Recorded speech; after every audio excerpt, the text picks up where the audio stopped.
Tatay, bakit pong sabi sa akin na kaklase ko kahapon, mas masarap daw po ang buhay kapag mayaman? Kasi po, mayaman po sila. Anak, totoo naman na masarap ang buhay kapag marami kang pera. Kasi hindi ka na problemado sa mga panggastos, pati na rin sa pag-aaral. Maraming nagagawang maraming pera para mapadalit mapasarap ang buhay ng isang tao. Pero anak, ito ang tatandaan mo ha. Mas masarap ang buhay kapag nakakaramdam ka ng pagmamahal at kapayapaan. Di ba mahal? Tama ang tatay mo, anak. Alam mo kasi, ang pera, nawawala't dumarating din yan. Pero ang tunay na pagmamahal at ang kapayapaan na busilak, hindi yan naglalaho. Ibig sabihin, kahit wala kang pera, basta may pagmamahal at kapayapaan, mabubuhay ng isang tao? Anak, sa mundong ito na puno ng problema, hindi lang pagmamahal at kapayapaan ang bumubuhay sa isang tao. Maraming pangangailangan ng mga tao sa mundong ito. Pagkain, pag-aaral, inumin, tirahan, at pampagamot. Ibig sabihin, kailangan din ng tao ng pera para mabuhay. Pero dapat, naroon din yung pagmamahal at kapayapaan. Sa madaling sabi, dapat balance ang lahat. Paano po kapag gusto ko pong maraming sobrang pera? Wala namang pipigil sa iyo na maghangad ka ng mga bagay na gusto mong abutin eh. Lalo na ito yung pangarap mo. Pero iisipin mo rin palagi na ang kalabisan ay nakakasama rin sa isang tao. Yung kaklase ko po kasi mayaman eh. Ibig sabihin, nakakasama sa kanila ang pera? Hindi naman sa ganun, anak. Ang pera kasi ay makakasama lang sa isang tao kung ito'y hindi niya gagamitin ng tama. Kagaya na lang ng pagsusugal, pagbili ng mga bagay na hindi naman kailangan, pagpapautang sa mga taong hindi marunong magbayad, paggamit nito sa drugs, pag bumibili ka ng mga, alam mo yun, pinagbabawal na gamot, at marami pang iba. Kaya ikaw, kapag dumating yung panahon na mayaman ka na, lagi mong gagamitin ang yaman mo sa tama. Opo, tay. Tutulong po ako sa mga mahihirap. Nako, saka mo naisipin yung ganyang bagay, anak, no? Ang una mong gawin, magpakabuti kang anak. At maging mabuti kang mag-aaral para naman kapag nakatapos ka na, meron kang magandang trabaho na mapapasukan. Kapag nagkatrabaho na po ako, bibili ko po kayo ng bagong bahay ni nanay. Hindi na kailangan, anak. Alam mo, masaya na kami ng nanay mo sa simpleng buhay. Basta ang malaga sa amin, ikaw. Maayos naman kami ng mama mo kahit na anong meron kami. Basta, palagi mo lang tatandaan ang mga sinasabi namin sa iyo, ha? Kapag nakinig ka sa amin, hindi ka maliligaw ng landas. Opo, Nay. O, sige na. Kain pa. Masarap ang luto ng nanay mo. Kaya lumalaki ang tiyan ko dahil sa galing ng nanay mo na magluto eh. Buntis kayo, Tay? Nagtawanan na lamang sila sa sinabing yun ni Vito. Yun ang perpektong imahe na masayang pamilya para sa kanila. Simple lang ang kanilang pamumuhay. Hindi sila mayaman. Hindi din naman mahirap. Nasa kalagitnaan lamang sila ng estado. Pero kahit na ganun, araw-araw nilang napupuno ng pagmamahal ang kanilang tahanan. Tila ba walang problemang dumadapo sa kanilang pamilya? Bagay na labis na ipinagpapasalamat ng lalaking si Nardo sa Panginoon. Nardo, sa Martes nga pala, may babayaran na anak natin sa school nila, ha? Nasa 500 yata yun. May naitatabi pa ba tayo dyan? May naitabi pa ako sa pitaka ko. Nasa 1,000 pa yata yun. Yung matitira, ibili na lang natin ang pagkain dito. Malapit naman na yung sahod ko eh. Nardo, mahal, ayos ka pa ba sa trabaho mo? Oo naman. Bakit mo naman naitanong yan, mahal? Nabanggit kasi sa akin ni Paring Bong at Almar na noong nakaraan, parang nakasagutan kayo ng leader ninyo. Ano ba nangyari doon? Ay nako, pasensya ka na ha. Hindi ko na ikwento sa'yo. Ayaw ko kasing mabahira ng bad vibes tong bahay natin eh. Pero since nasabi na pala nila pare, edi sasabihin ko na rin. Yung si Sir Jason, nagkasagutan lang kami kasi gusto niyang ilipat ako sa delivery team. Tumanggi ako. Kasi hindi naman yun ang trabaho ko eh. Kilala mo naman ako, di ba? Sa stock ako ng warehouse magaling. Ayun, nagalit. Hindi talaga ako pumayag. Nakakapagod kaya ang delivery. Pero ayos naman na kami. Nagpapansin na kami ulit. Sigurado ka dyan? Oo naman. Kahit itanong mo pa kina pare. Wala naman kasi silang sinabi sa akin na ayos na kayo ng leader nyo. Hindi yata nila alam kasi nito lang naman kami nagpansinan ng leader namin eh. Nag-aalala lang naman ako kasi baka mamaya pag initan ka. Huwag ka mag-alala. Hanggat ayos kami ng boss ko, walang sinabi yung leader namin. Niyakap na lamang ni Nardo ang kanyang asawa nung gabing yon. Hinalikan niya pa ito sa noo at sabay na rin silang pumasok sa loob ng bahay. Mga bandang 9:00 ng gabi, nauna nang nakatulog ang batang si Vito. Maaga pa kasi ang pasok nito kinabukasan. Si Nardo naman, nakahiga lang at hindi pa rin makatulog. Nakatingin lang ito sa kisame nila. Bigla na naman kasi itong naisip ang misteryosong bagay na nakita niya sa gubat noong nakaraan. Isang bagay na parang kahawig ng bahay ng mga bubuyog. Pero ang nakita niya ay parang nababalutan nito ng makapal na kaliskis. Hugis malaking itlog. Ginusto niyang kunin yon, pero natakot siya nang makita niyang umuga yon. Sa isip-isip niya, kung may lakas lang sana siya sa loob, inuwi na niya kung anuman ang bagay na yon. Napapailing na lamang ang lalaki. Niyakap na lamang niya ang asawa at kalaunan, nakatulog na rin siya. Kinabukasan, "O anak, galingan mo ngayon ha, pero huwag mo kakalimutan yung mga sinasabi namin palagi." Pwedeng galingan pero dapat makatao. Yan, ganyan dapat. Ang galing talaga ng anak natin, Nardo. Ang talino. Kanino pa ba magmamana yan? Di sa akin. Sabi po ng teacher namin, ang talino raw po ng isang bata ay namamana sa nanay at ang talento naman po sa tatay. Ay nako, wala pa namang talent ang tatay mo. Talent niyan, mang-asar. Uy, grabe. Magaling kaya ako kumanta. Tay, baka po umulan, wag na po. Nagtawanan na naman ang tatlo habang naglalakad sila. Nang makarating na sila sa terminal, dito na naghiwalay ang kanilang landas. Matapos makapagpaalam ng kanyang mag-ina, sinimulan na rin nila ang paglalakad. Malapit lang din kasi ang warehouse na pinapasukan niya. Habang tinatahak niya ang daan, nakasabay niya pa ang dalawang kumpare na kapwa niya rin katrabaho. Pare! Uy, himala, maaga yata kayo ah. Anong hindi aaga? Kinausap na kami ni boss. Kahapon nung umuwi ka, sinabihan kami na wag na kami papalit kasi baka matanggal na kami. Sira ulo kayo. Hindi nagsasalita ng ganun si boss, no? Ibig sabihin, galit na talaga yun. Kaya nga magpapagood shot na muna kami. Pre, kwento na kaya natin kay Nardo. Ang alin? Yung nakita natin sa gubat? O puntahan na lang kaya natin para pakita sa kanya? Total, malapit lang naman sa warehouse eh. Ano ba yun?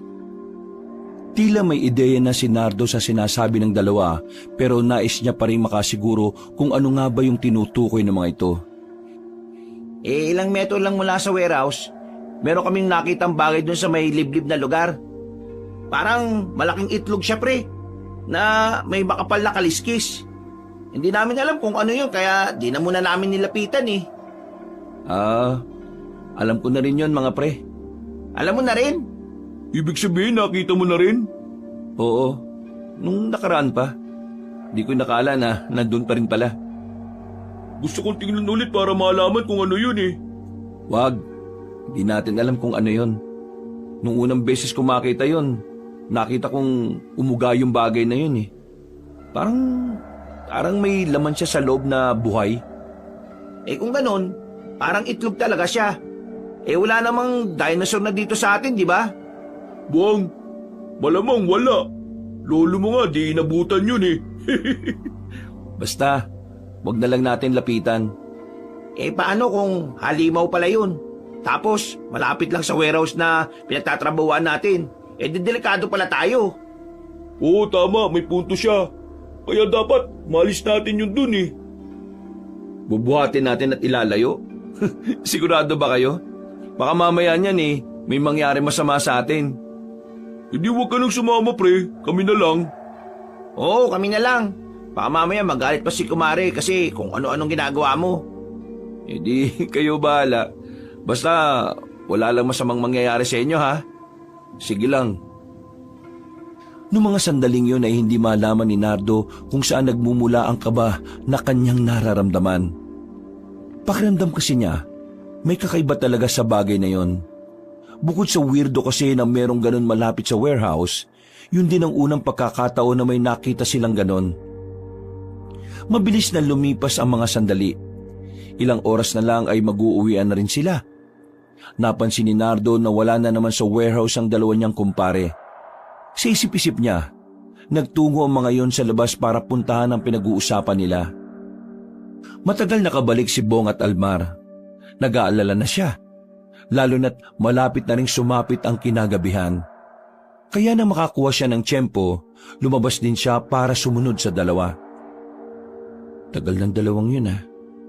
Ano na bang nangyari doon? Pinuntahan niya kung saan niya mismo nakita ang misteryosong bagay. Pero pagdating niya roon, wala na ang bagay na yon. Malakas ang kutob niya na kinuha yon ni Almar at Bong. Mas lalo siyang nag-alala para sa dalawang kaibigan. Kaya naman, pinasok na niya ang liblib na gubat. Hinanap niya ang dalawa, pero hindi niya agad makita ang mga yon. Kahit na gusto na niyang bumalik, hinihila pa rin siya ng pag-aalala niya para magpatuloy. Almar! Bong! Nasaan na ba kayo? Ang bira naman talagang buhay to. Walang tumugon sa kanya. Naglakad pa siya ng naglakad. Hindi na niya namalaya na napapalayo na pala siya. Hanggang sa bigla na lamang niyang narinig ang sigaw ni Almar. Naalarma siya, kaya dali-dali niyang pinuntahan ang kanyang narinig. Nakasalubong niya ang kanyang kaibigan. Hinila siya nito para makapagtago. Ano bang nangyayari? Shhh! Huwag ka maingay. Nasaan si Bong? Sabi na nga huwag ka na munang maingay eh. Nanahimik si Nardo. Tahimik nilang pinakiramdaman ng paligid. Maya-maya lang, nakita na lamang nila ang isang maliit na nilalang. Parang kasing laki lang ito ng batang si Biko. Pero ang nilalang na ito ay mahabang binti at hita. Pero kuba naman ang likod. May kalakihan ng bahagya ang ulo. Pero matulis ang nguso nito. Lumagpas yun sa kanila. Kaya nakahinga naman sila ng maluwag. Nang masigurong wala nang nilalang, ay saka pinaliwanag ni Almar ang nangyari. Yun yung laman ng malaking itlog na nakita natin. Halimaw nga pre, tama ka. Inasan si Bong? Bakit mang isa ka lang? Hindi ko alam. Nagkaiwalay kami nung makita namin lumabas yun sa itlog eh. Ano bang klaseng nilalang yun? Isa lang ang nasisiguro ko, mapanganib yun. Hindi kaya sigbin yun? Hindi yun sigbin. Hindi ganun ang itsura ng sigbin. Aswang. Nagkatinginan sila nung mga sandaling yon. Pareho nilang naisip na malaki nga ang posibilidad na ang nilalang na yon ay maaaring aswang. Natigil ang kanilang pag-uusap na makarinig sila ng malakas na sigaw. Kilala nila ang boses na yon, kaya agad-agad nila itong pinuntahan. Nakita na lamang nila si Bong na nakaupo na sa harapan ng halimaw na nilalang. Halimaw to! Halimaw! Pre, kalma. Huwag kang gagawa ng kahit na ano. Baka bigla siyang umatake kapag nakaramdam siya ng panganib. Paano ako kakalma kung sa akin nakaharap to? Ikaw, halimaw! Anong klaseng halimaw ka? At ano kailangan mo? Marang umarap sa kanila ang nilalang na yon. Nagpakita ito ng mahabang pangil. Tila gustong magsalita ng nilalang pero hindi nito kaya. Wala kaming balak gawin sa'yo. Gusto lang naming malaman kung ano ka. Kaya kung maaari, pwede ka na makalis. Sige na, aalis na rin kami. Pre, Magkapatid ba kayo? Bakit parang naiintindihan ka niya? Sinenyasan ni Nardo si Bong.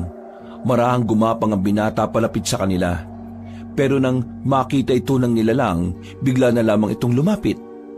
Nataranta na sila nung mga sandaling yon, lalo na nang makita nilang kinalmot ng nilalang si Bong sa braso. Yung bato! Kunin mo! Kinuha ni Almar ang bato. Pagpukol niya sa nilalang, hindi yun tinamaan. Gumapang ang nilalang sa puno at saka lumundag kay Nardo. Umibabaw ito sa kanya at pilit nitong inilalapit ang mukha nito sa kanya. Kakagatin na siya ng nilalang sa leeg. Buti na lamang naabot niya ang sanga sa gilid. May tulis ito sa dulo, kaya hindi siya nagdalawang isip na itarak ang sanga na yon sa mata ng halimaw. Kaya naman agad na umalis ang halimaw na yon sa ibabaw niya. Hindi nagsayang ng pagkakataon si Nardo. Nilapitan niya ulit yon at itinarak ang sanga sa dibdib ng nilalang. Dahil sa kanyang ginawa, marahang bumagsak ang nilalang at tuluyan ng nalagutan ng hininga. Pre, pinatay mo? Gagi! Bakit mo pinatay? Ibuwang ba kayo? Malamang papatayin ko. Ako yung papatayin niya eh. Pre, paano kung may mga kasama yan? Baka balikan tayo nun. Umalma ka lang. Hindi pa nga natin alam kung saan galing yan eh. Kaya walang kasiguraduhan kung may kasama pa yan. Kung wala kasama yan, bakit napadpad dito? Basta, wala namang mali sa ginawa natin eh. Ipinagtanggol lang natin ang sarili natin. Pinagtanggol ko lang yung sarili ko. Tama ka, pre. Oo, tama ka. Wala tayong ginawang masama. Tama, yun na lang ang isipin natin. Wala na muna makakalam nitong nangyari ah. Kahit sa mga pamilya natin, huwag na muna nating sasabihin. Baka magdulot lang ito ng katatakutan sa kanila kapag nalaman nila. Pero, tingin nyo, ano klaseng nilalang kaya yung halimaw na yun? Aswang, yun lang ang naiisip ko. Isang malalim na paghinga ang ginawa ni Nardo. Mararamdaman sa buntong hininga na yon ang kanyang kaba. Matapos ang sandaling yon, hinugasan na muna ni Nardo ang kanyang kamay. Bumalik na rin sila ng warehouse. Mabuti na lang at hindi sila nahalata ng kanilang team leader. Tahimik nilang tinapos sa mga natitirang gawain. Maya-maya lang, lumabas na rin sila. Tahimik pa rin naglalakad ang tatlo habang papauwi. Hindi pa rin nabubura sa utak nila ang mga nangyari. Parang unti-unting kinakain ng pangamba ang kanilang sistema. Tapos na yon. Hindi na natin kailangan mangamba.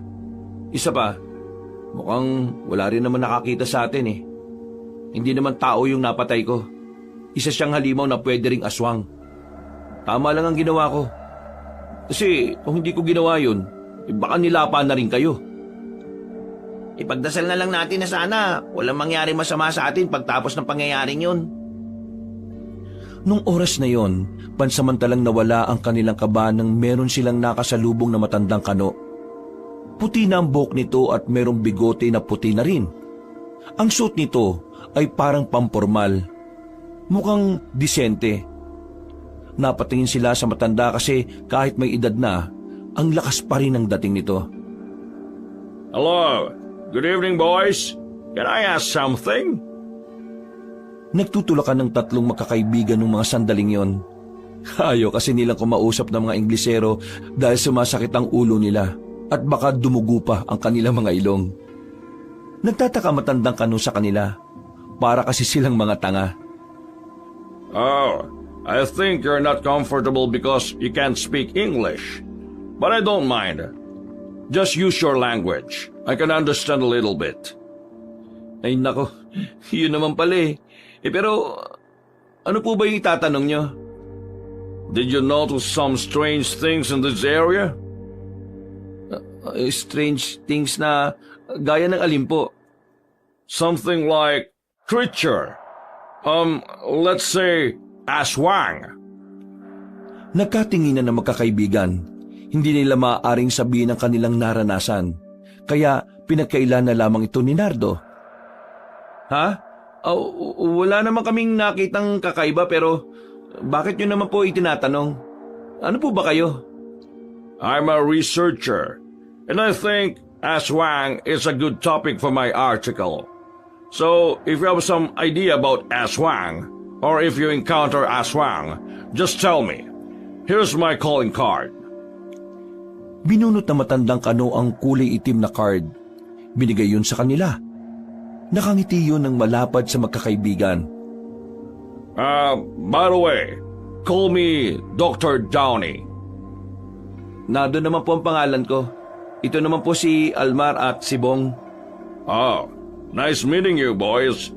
I hope we meet again. Sumisipol-sipol pa ang matandang kano nang maglakad na ito papalayo. Napapailing na lamang ang magkakaibigan. Hindi kasi nila inakala na may makakausap silang kano sa kanilang lugar. Kailan pa nagkaroon ng foreigner dito? May tourist spot na yata dito eh. Researcher kasi yun. Kaya kung saan-saang lugar na lang yun sumusulpot. Pero kakaiba siya eh. Sa dami ng pwedeng gawing article, aswang pa talaga. Ang tapang naman niya. Nagpatuloy na lamang ang tatlo sa paglalakad. Nang makarating na sila sa kanto ay nagkahiwalay na rin ang kanilang landas.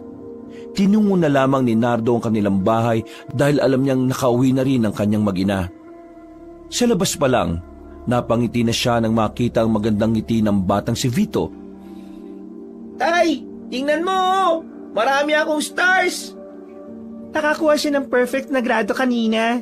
Tuwang-tuwa sa kanya yung teacher niya eh. Wow! Galing naman ng anak ko. At dahil dyan, bukas ako ang mag-aatid sa'yo. Wala naman akong pasok bukas eh. Talaga po, Tay! Gusto ko po yan! Sus! Kaya gusto mong si tatay mong magatid sa'yo kasi kung ano-ano na naman ang kakainin ninyo. Hindi, Nay! Kakain lang po kami ng malusog na pagkain. Malusog ba ang candy, anak?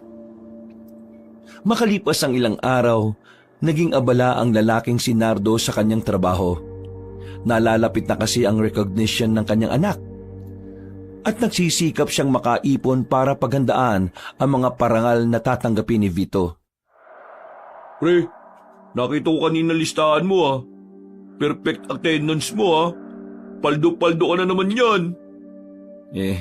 Kailangan eh. Yung inaanak nyo kasi, second honor. Siyempre, proud ako dun. Kaya dapat, paghandaan ko ng ingrande yun. Sinasabi ko na nga ba't makakakuha ng medal yung si Vito eh. Matalinong bata talaga eh. Mana sa nanay. Uy, para ba namang sinabi na walang minanang talino sa akin yun, pre? Loko ka. Totoo naman eh. Sa'yo na nakukuha ang talino. Ay nako, ganyan din yung sinabi ni Vito sa akin eh. Kailan ba yung recognition ni Vito? Ako nang bahala sa inumin natin. Huy, okasyon ng bata yun, loko. Hindi sa atin. Hindi kailangan ng alak. Di, ako nang bahala sa cake. Ano? Kahit yung pinakamalaki pa. Ako nang bala sa pansit. Ba, mga galante tong mga ninong na to ah. Malabang, inaanak namin yun eh. O basta, ikaw na bala sa ibang putay ah. Kami na bala doon sa sinabi namin. Masayang natapos ang usapan na yon. Natuwa ang lalaking si Nardo. Kahit kasi hindi naman niya sinabihan ng dalawa, kusang loob nang nagsabi ang mga yon. Matagal na kasi niyang kaibigan si Bong at Almar. Parang magkakapatid na rin ang turingan nila. Kaya hindi na siya nagtataka kung bakit ganun na lamang ang trato ng mga kaibigan niya sa kanyang anak. Inagabihan. Oh, yung tungkol dun sa halimaw na napatay mo, pre. Wala namang bumalik sa atin, di ba? Ibig sabihin nun, nag-iisa na lang ang nilalang na yun. Hindi ko rin sigurado, pre. Pero kasi, wag muna tayong maging kampante. Hanggat maaari, palagi natin babantayan ang mga pamilya natin. Hindi natin alam kung baka mamaya, marami pala sila. Ang nabasa ko sa libro na nabili ko sa bayan nung Sabado, ang mga aswang daw, mabilis rumesbak. Kunwari, ngayon mo sila kinante. Kinabukasan, babawian ka na. Ilang araw na yung nakalipas eh. Baka mamaya, wala naman talagang kasama yun. Ang tanong, kung aswang ba talaga yun? Malakas ang kutob ko, aswang yun. Isang hindi pa nakikilalang uri ng aswang. Isang malalim na paghinga na lamang ang nagawa ng lalaking si Nardo. Sa totoo lang, Ilang araw na rin siyang hindi makatulog ng maayos kakaisip. Nababahala kasi siya na dahil sa kanyang pagpaslang sa nilalang na yon, bigla na lang silang balikan ng mga kasama nito. Hindi mawala-wala sa isip ng lalaki ang posibilidad na higit sa isa ang ganong klase ng nilalang. Kaya naman, hindi niya inalis ang mga hindi inaasahang pangyayari. Umuwi siya sa kanila. Nakapaghain na ng pagkain ng kanyang asawa. Matapos siya makapaghugas ng kamay, umupo na rin siya sa harapan ng lamesa. Masaya naman silang kumain. Kagaya pa rin ng mga gabing nakasanayan niya. Tawanan at kwentuhan lang ang maririnig sa hapagkainan. Pagkatapos ng kumain, kaunting pahinga, naghanda kagad sila sa pagtulog. Mahal, bakit hindi ka pa natutulog? Mag-aalas 2 na. Di ako makatulog eh. May kumugulo ba sa isipan mo? Ha? Wala naman. Baka hindi lang talaga ako makatulog dahil sa ininom kong kape kanina sa trabaho. Kape? Hindi ka naman nagkakape ah. Bakit ka na naman uminom? Kanina kasi, yung isa sa katrabaho namin may dalang kape. Nakakaya naman kung ako lang yung hindi titikim, di ba? Kaya nakisama na lang ako. Maya-maya, aantukin na rin naman ako basta higa lang ako. Sigurado ka ba? Gusto mong magpaantok? Magpaantok? Sumilay ang nakakalokong ngiti ni Nardo. At nung sandaling yon, nagsimula ang digmaan sa loob ng iisang silid. Tahimik lamang ang kanilang ginawa para hindi magising ang bata sa kabilang kwarto. Dahil doon, nakatulog na rin si Nardo. Kinabukasan ay nagising siya ng maaga para pumasok. Sabay-sabay na rin silang naglakad patungo sa terminal. O Vito, huwag ka masyadong pasaway sa school anak ha. Tandaan mo, kasama ka sa honors. Kaya dapat mabait ka lagi. Mabait naman po ako palagi, tay. Kaya nga dapat panatilihin mo lang ang pagiging mabait. O sige na mahal, sumakay na kayo. Maaga kami ngayon sa warehouse eh. Nandiyan kasi si boss. Sige, mag-iingat kayo ah. Sige, mahal. Good luck ngayong araw. Mamaya magluluto ka ng paborito mong sinigang. Humalik pa ang binata sa babae. Isang malapad at matamis na ngiti ang pinakita niya sa kanyang mag-ina. Naglakad na rin siya patungo sa warehouse. Nagsisimula na ang kanilang meeting. Buti na lang ay hindi siya napagalitan. Pagkatapos, naging abala silang lahat sa kani-kanilang ginagawa. Marami-raming inilistang produkto ang lalaking si Nardo. Nawala na sila ng oras na mga kaibigan niya para magkwentuhan. Tutok ang lahat sa trabaho dahil nakabantay ang kanilang boss. Dakong 5:00 ng hapon, ilang minuto bago ang kanilang uwian, nakaramdam bigla si Nardo ng kaba na hindi maintindihan kung saan nanggagaling. Gusto mo, pre? Hindi. Busog pa ako eh. Ba't pala kayo kumakain ng chichirya eh? Nasa trabaho pa tayo. Wala naman na si boss eh, kaalis lang. Pambihira. Hinintay nyo lang talagang umalis eh, no? Pre, ayos ka lang ba? Bakit kasi parang balisa ka? Ha? Ako, balisa? Oo, kitang-kita sa mga mata mo. Parang lutang ka eh. Bakit? May nangyari ba? Ha? Wala naman. Ewan ko, hindi ko alam. Pero, bigla na lang kasi akong kinabahan eh. Bigla kang kinabahan? Nako, iba yan. O paanong iba? Sabi ng lolo ko, kapag bigla ka nalang kinabahan, may mangyayaring masama daw. Uy, magtigil ka nga. Baka mamaya mas lalo pang kabahan tong kaibigan natin eh. Yun lang naman kasi yung sinabi sa akin ng lolo ko, pre. Nardo, ang mabuti pa, huwag ka na munang sumama sa amin mamaya sa inuman pagkatapos natin dito. Umuwi ka na lang kaagad. Tumango na lamang ang lalaking si Nardo. Hindi niya pa rin talaga mapaliwanag kung bakit parang nababahala siya. Hanggang sa dumating na nga ang oras ng kanilang uwian. Nagmamadali na siyang makalabas. 6:00 na ng gabi noon. Weirdong tahimik ang buong paligid nang dumating siya sa kanilang bahay. Ellen? Mahal? Vito? Nandiyan ba kayo? Makilang beses niyang kinatok ang pintuan. Tumigil lang siya nang mapagtantong nakakandado pa rin ang bahay. Agad niyang naisip na hindi pa nakakauwi ang mag-ina. Pero nang mapatingin siya sa bandang kaliwa ng kanilang bahay, nakita niya ang sapatos ng kanyang anak na si Vito, ang kaliwang pares. Dito na siya nabahala. Vito? Anak? Ellen? Mabilis niyang nilakad ang iskinita sa gilid ng kanilang bahay. Inilabas niya ang flashlight na lagi niyang dala. Pagtutok niya ng ilaw sa likuran ng kanilang bahay, tila gumuho ang kanyang mundo sa kanyang nakita. Hindi niya matanggap ang kanyang nasaksihan. Isang trahedya ang bumungad sa kanya. Vito! Anak! Ellen! Lumapit siya. Sinubukan niyang gisingin ang kanyang mag-ina na naliligo sa sariling dugo. Pero kahit anong pagtugon ay wala na talaga. Nakita niya ang katawan ng dalawa na may mga kalmot. Butas din ang tagiliran at mayroon pang nakalitaw na laman loob. Hindi! Hindi ito pwede! Ellen! Bakit? Vito! Missing kayo! Anak! Bakit?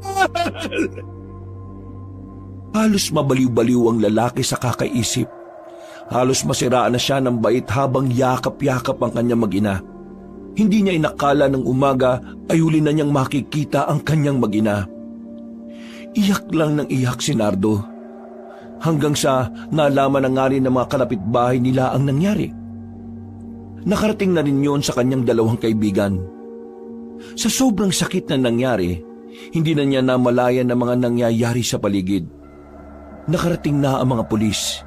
Iniimbestigahan na ang mga nangyari.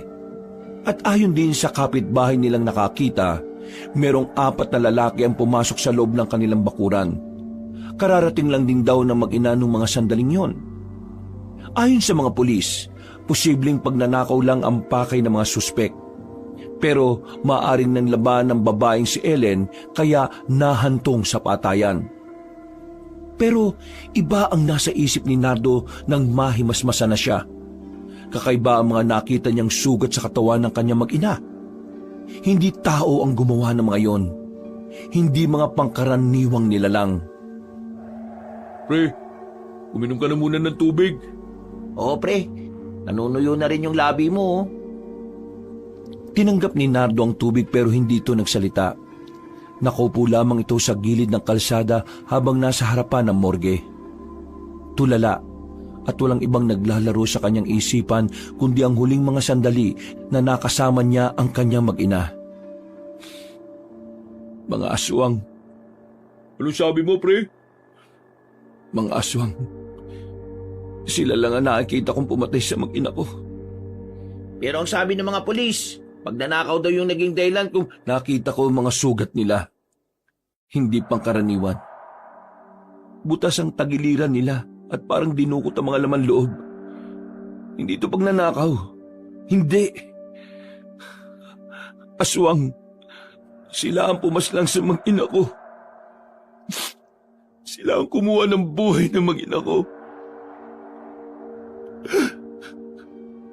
Almar, Bong, gumaganti na sila. Ginantihan na nila ako. May aswang ding nakakita sa ginawa ko. Pinatay nila ang mag-ina ko.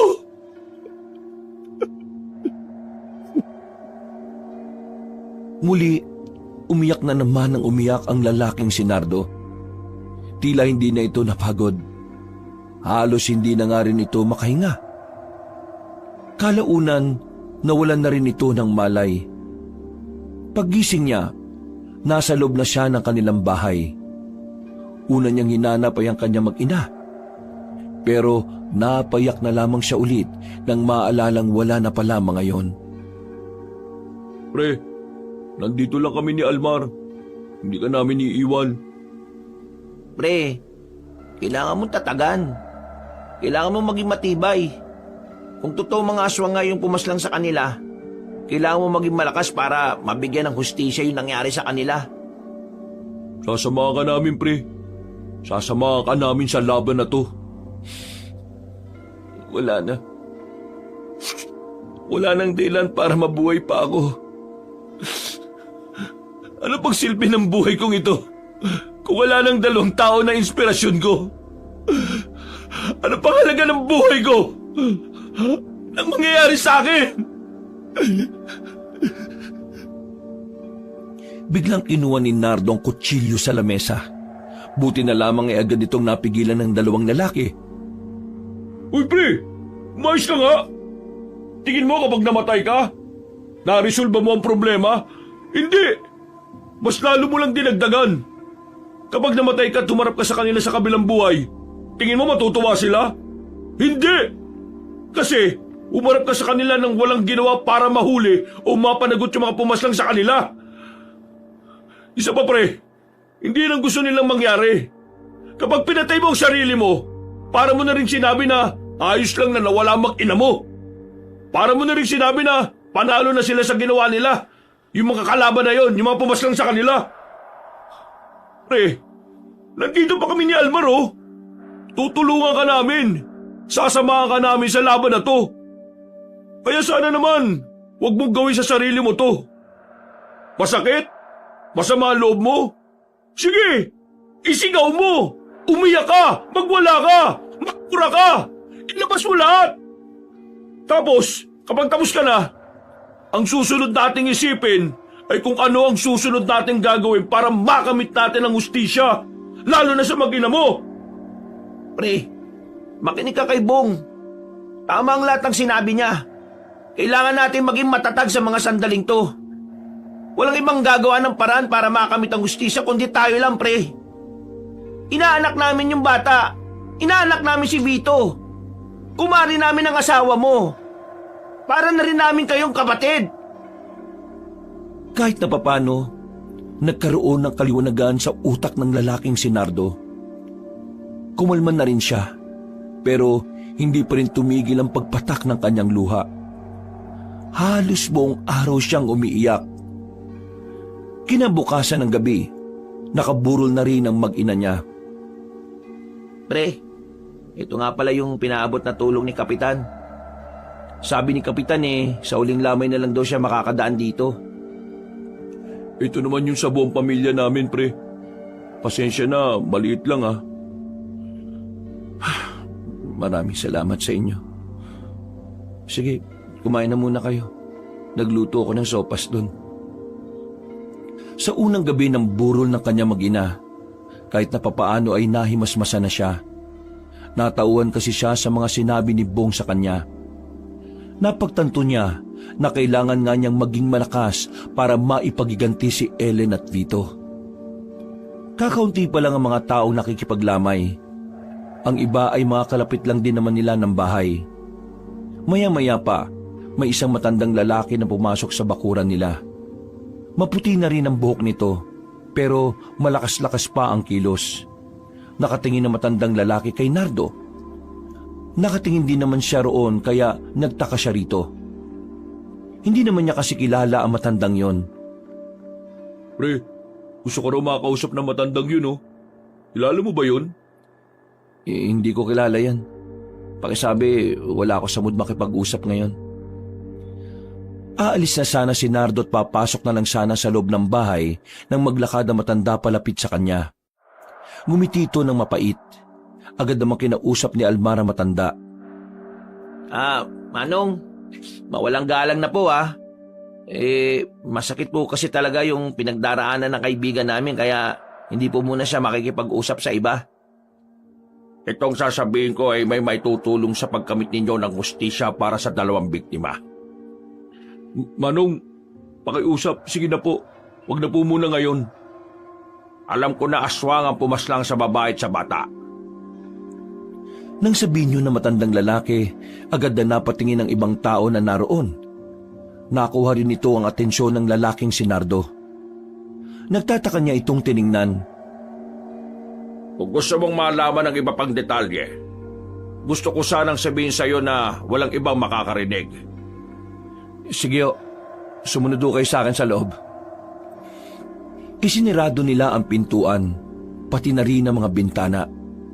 Interesadong ang lalaking si Nardo sa sinabi na matanda.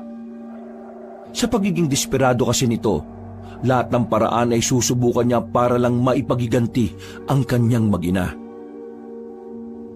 Siguraduhin niyo lang na may mapapala ako sa sasabihin niyo kasi ayaw ko nagsasayang ng oras. Bago ang lahat, nais ko lang munang magpakilala. Ako nga pala si Elias. Isa akong manunugis. Isa akong pinuno ng grupo namin. Nang malaman ko ang nangyari dito, agad ako nag-imbestiga. Tinignan ko ang paligid ng inyong bahay.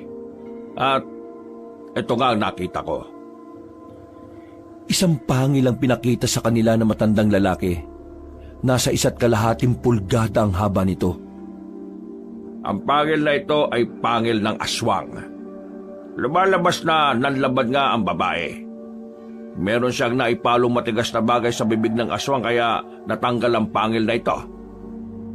Ang aswang na pumaslang sa mag-ina mo ay hindi ko patukoy kung ano ang uri. Parang bagong uri ito ng aswang. Pero bago tayo pumunta sa usapan kung paano natin sila matutugis, gusto ko na munang malaman kung bakit inatake ng mga nilalang na yon ang babae at ang bata. Mukha naman kasing wala silang dahilan para paslagin ng dalawa kung wala naman kayong ginawa. Meron kaming nakitang parang malaking itlog na malapit sa trabaho namin. Pero yung itlog pala na yon, may laman na halimaw. Inatake kami ng halimaw. Muntikan na ako mapatay. Kaya ang ginawa ko, pinatay ko rin yung halimaw na yon. Inunahan ko na. Tingin ko, aswang yung halimaw na yon eh. Sila ang gumanti sa akin. Apo ng reyna ng aswang ang napaslang mo. Apo? Ibig sabihin po nito, talagang marami ang mga aswang? Kung apo nga yun ang reyna ng aswang, bakit naman nandun lang sa gubat yung itlog na yun? Meron mga magsasaka nakatuklas sa itlog. Nakatago lang kasi yun sa isang kuweba. Nang makuha nila yon, akala nila itlog yun ng isang hayop na matagal nang wala sa mundo. Dinala nila ang itlog. Pero sa kasamaang palad, isa-isa silang pinatay ng mga aswang. Pero tingin ko, isa sa mga magsasaka ang nakaligtas at nailayo pa ang itlog. Yon ang dahilan kaya nakarating malapit sa inyo ang apo ng reyna ng mga aswang. Ano pong kailangan kong gawin para mapatay ang mga tarantadong yun? Kailangan mo matuto kung paano sila papatayin. Sige po, sabihin niyo lang kung saan ko sila mahahanap at papatayin ko sila. Tatattarin ko sila ng taga sa katawan. Hindi ganon kadaling paslangin ng mga aswang, iho. Kagaya natin, may kakayahan rin silang makapag-isip ng maayos at makagawa ng magagandang plano. Kaya naman, hindi niyo ba ako naintindihan? Wala akong pakialam kung gaano sila kabangis. Sabihin niyo sa akin kung nasan sila at ako na mismo ang pupunta para patayin sila. Iho, mag-isip ka nga, lalaki ka! Natigilan si Nardo. Nanlalaki ang kanyang mga mata nang sigawan siya na matandang lalaki. Hindi niya kasi inaasahan na magagalit ito sa kanya. Naiintindihan ko ang sakit na nararamdaman mo. Hindi! Hindi mo naiintindihan! Maiintindihan mo lang ako kapag naranasan mo na rin ang naranasan ko! Pre, kumalma ka naman. Pre, tinutulungan na tayo ng matanda, oh. Kaya nga kita naiintindihan eh. Dahil naranasan ko ang naranasan mo ngayon. Hindi lang isang beses, hindi lang dalawa, kundi maraming beses na. Natameme ang lalaking si Nardo sa kanyang narinig. Nakita nilang bumakas ang lungkot sa mukha na matanda. Para bang malaking sampal yun kay Nardo. Pinata pa lang ako, gawain ko na itong pagpapaslang ng mga aswang. Parang tawag na ito ng tungkulin sa akin kaya hindi ko na tinanggihan. Dahil sa pagiging manunugis ko, unang nawala sa akin ang kasintahan ko na dapat ikakasal na kami kinabukasan. Pangalawang nawala sa akin ay ang mga magulang ko na pinaslang sila ng mga aswang sa mismong harapan ko habang nakagapo sa mga kamay ko. Pangatlong beses. Sinunod naman nila ang mga kapatid ko na nasa malayong lugar. Akala ko, hindi na sila mapapahamak dahil inilayo ko na sila. Pero pagdating ko sa bahay nila, lahat sila nakahandusay sa bakuran. Ang 4 kong kapatid na mas bata sa akin, brutal na pinatay ng mga aswang. Nasundan pa ng nasundan ang mga ganoong pangyayari. Lahat ng mahal ko sa buhay, inubos ng mga aswang. Kaya ngayon, mag-isa na lang ako. Wala na akong pamilya o kadugo. Ngayon, sabihin mo sa akin kung paano hindi ko maiintindihan ang nararanasan mo. Sabihin mo sa akin kung hindi tayo pareho ng nararamdaman. Ang pagkakaiba lang natin, ilang araw mo palang nararamdaman ang kawalan. Habang ako, maraming taong ko na itong iniinda. Pero wala akong magawa kundi magpatuloy. Kasi ito lang ang natataging paraan para mabigyan ko ng hustisya ang kamatayan nilang lahat. Hindi na nakapagsalita pa si Nardo. Napayuko na lamang ito at naiyak. Hindi nito alam ang kanyang sasabihin. Punong-puno ng galit ang kanyang kalooban. Minsan, kailangan mong tanggapin ang mga pangyayaring hindi mo na may babalik. Nang sa ganon, mapagtanto mo na hindi mo kailangang sisihin ang sarili mo. Walang madali sa mundong ito. Kaya ang pagtanggap sa kawalan ay magiging mahirap. Pero mas magiging mahirap ito kung patuloy mong ilulubog ang sarili mo, iho. Hindi tayo magkakilala. Ang dahilan kung bakit kita nilapitan ay dahil ramdam ko ang nararamdaman mo. At alam kong iisa lang din naman tayo naglayunin. Kaya naman, pagtapos ng burol ng mag-ina mo, pumayag ka. Sumama ka sa akin at tutulungan kitang mabigyan ng hustisya ang kanilang kamatayan. Sige po. Ituro niyo sa akin ang lahat ng kailangan ko malaman. Gagawin kong lahat para makaganti sa mga salot na aswang na yon. Mang Elias, pwede po ba ako sumama? Ako rin. Gusto ko rin nung sumama. Kung gusto niyong sumama, wala namang problema. Mas marami, mas maganda. Maayos namang natapos ang usapan na yon. Kahit na papaano ay nagkaroon ng pag-asa si Nardo. May nagbago sa kanyang pananaw. Mas positibo na siya mag-isip mula nang makausap niya ang matandang si Elias. Mabilis na lumipas sa mga araw.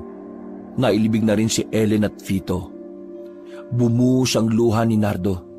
Pero pinangako niya sa sarili niya na yun na ang huling sandali na iiyak siya. Dahil sa mga sumunod na araw, mas magiging mabangis at matapang na siya. Gagawin niya ang lahat ng ito para panagutin ang mga aswang sa nagawa ng mga yon sa kanyang mag-ina. Pre, kami na dyan. Magpahinga ka na lang muna. Kanina ka pa kilos ng kilos bago tayo umalis eh. Oo nga pre, kami na muna. Hindi. Kailangan ko tong gawin. Ito na lang yung huling pagkakataon na pagsisilbihan ko ang mag-ina ko. Eh kung yan ang gusto mo, edi sige. Hindi ka na muna namin kukulitin. Haringbong, Almar, maraming salamat ah. Alam niyo kung wala kayo, baka tuluyan na akong nabaliw sa pagkawala ng mag-ina ko. Eh di ba sinabi naman namin sa'yo? Kasama mo naman kami palagi. Magkakaibigang tunay tayo. At ang mag-ina mo, hindi na ibang tao sa amin. Kaya kung anong nararamdaman mo, nararamdaman din namin. At kung ano man ang gusto mong gawin, gusto rin namin. Malalagpasan din natin to, pre. Kinabukasan, 2:00 pa lang ng hapon ay binalikan na sila ng matandang si Elias. Sinundo na sila nito para isama sa lugar ng mga manunugis. Walang nararamdaman ka ba si Nardo ng mga sandaling yon? Ang pagnanais na makaganti sa mga aswang ang siyang nagdudulot ng kakaibang tapang sa kanyang kalooban. Mang Elias, ganito ba palagi kalayo yung nilalakad ninyo? Oo. May mas malayo pa nga rito ako nilakad eh.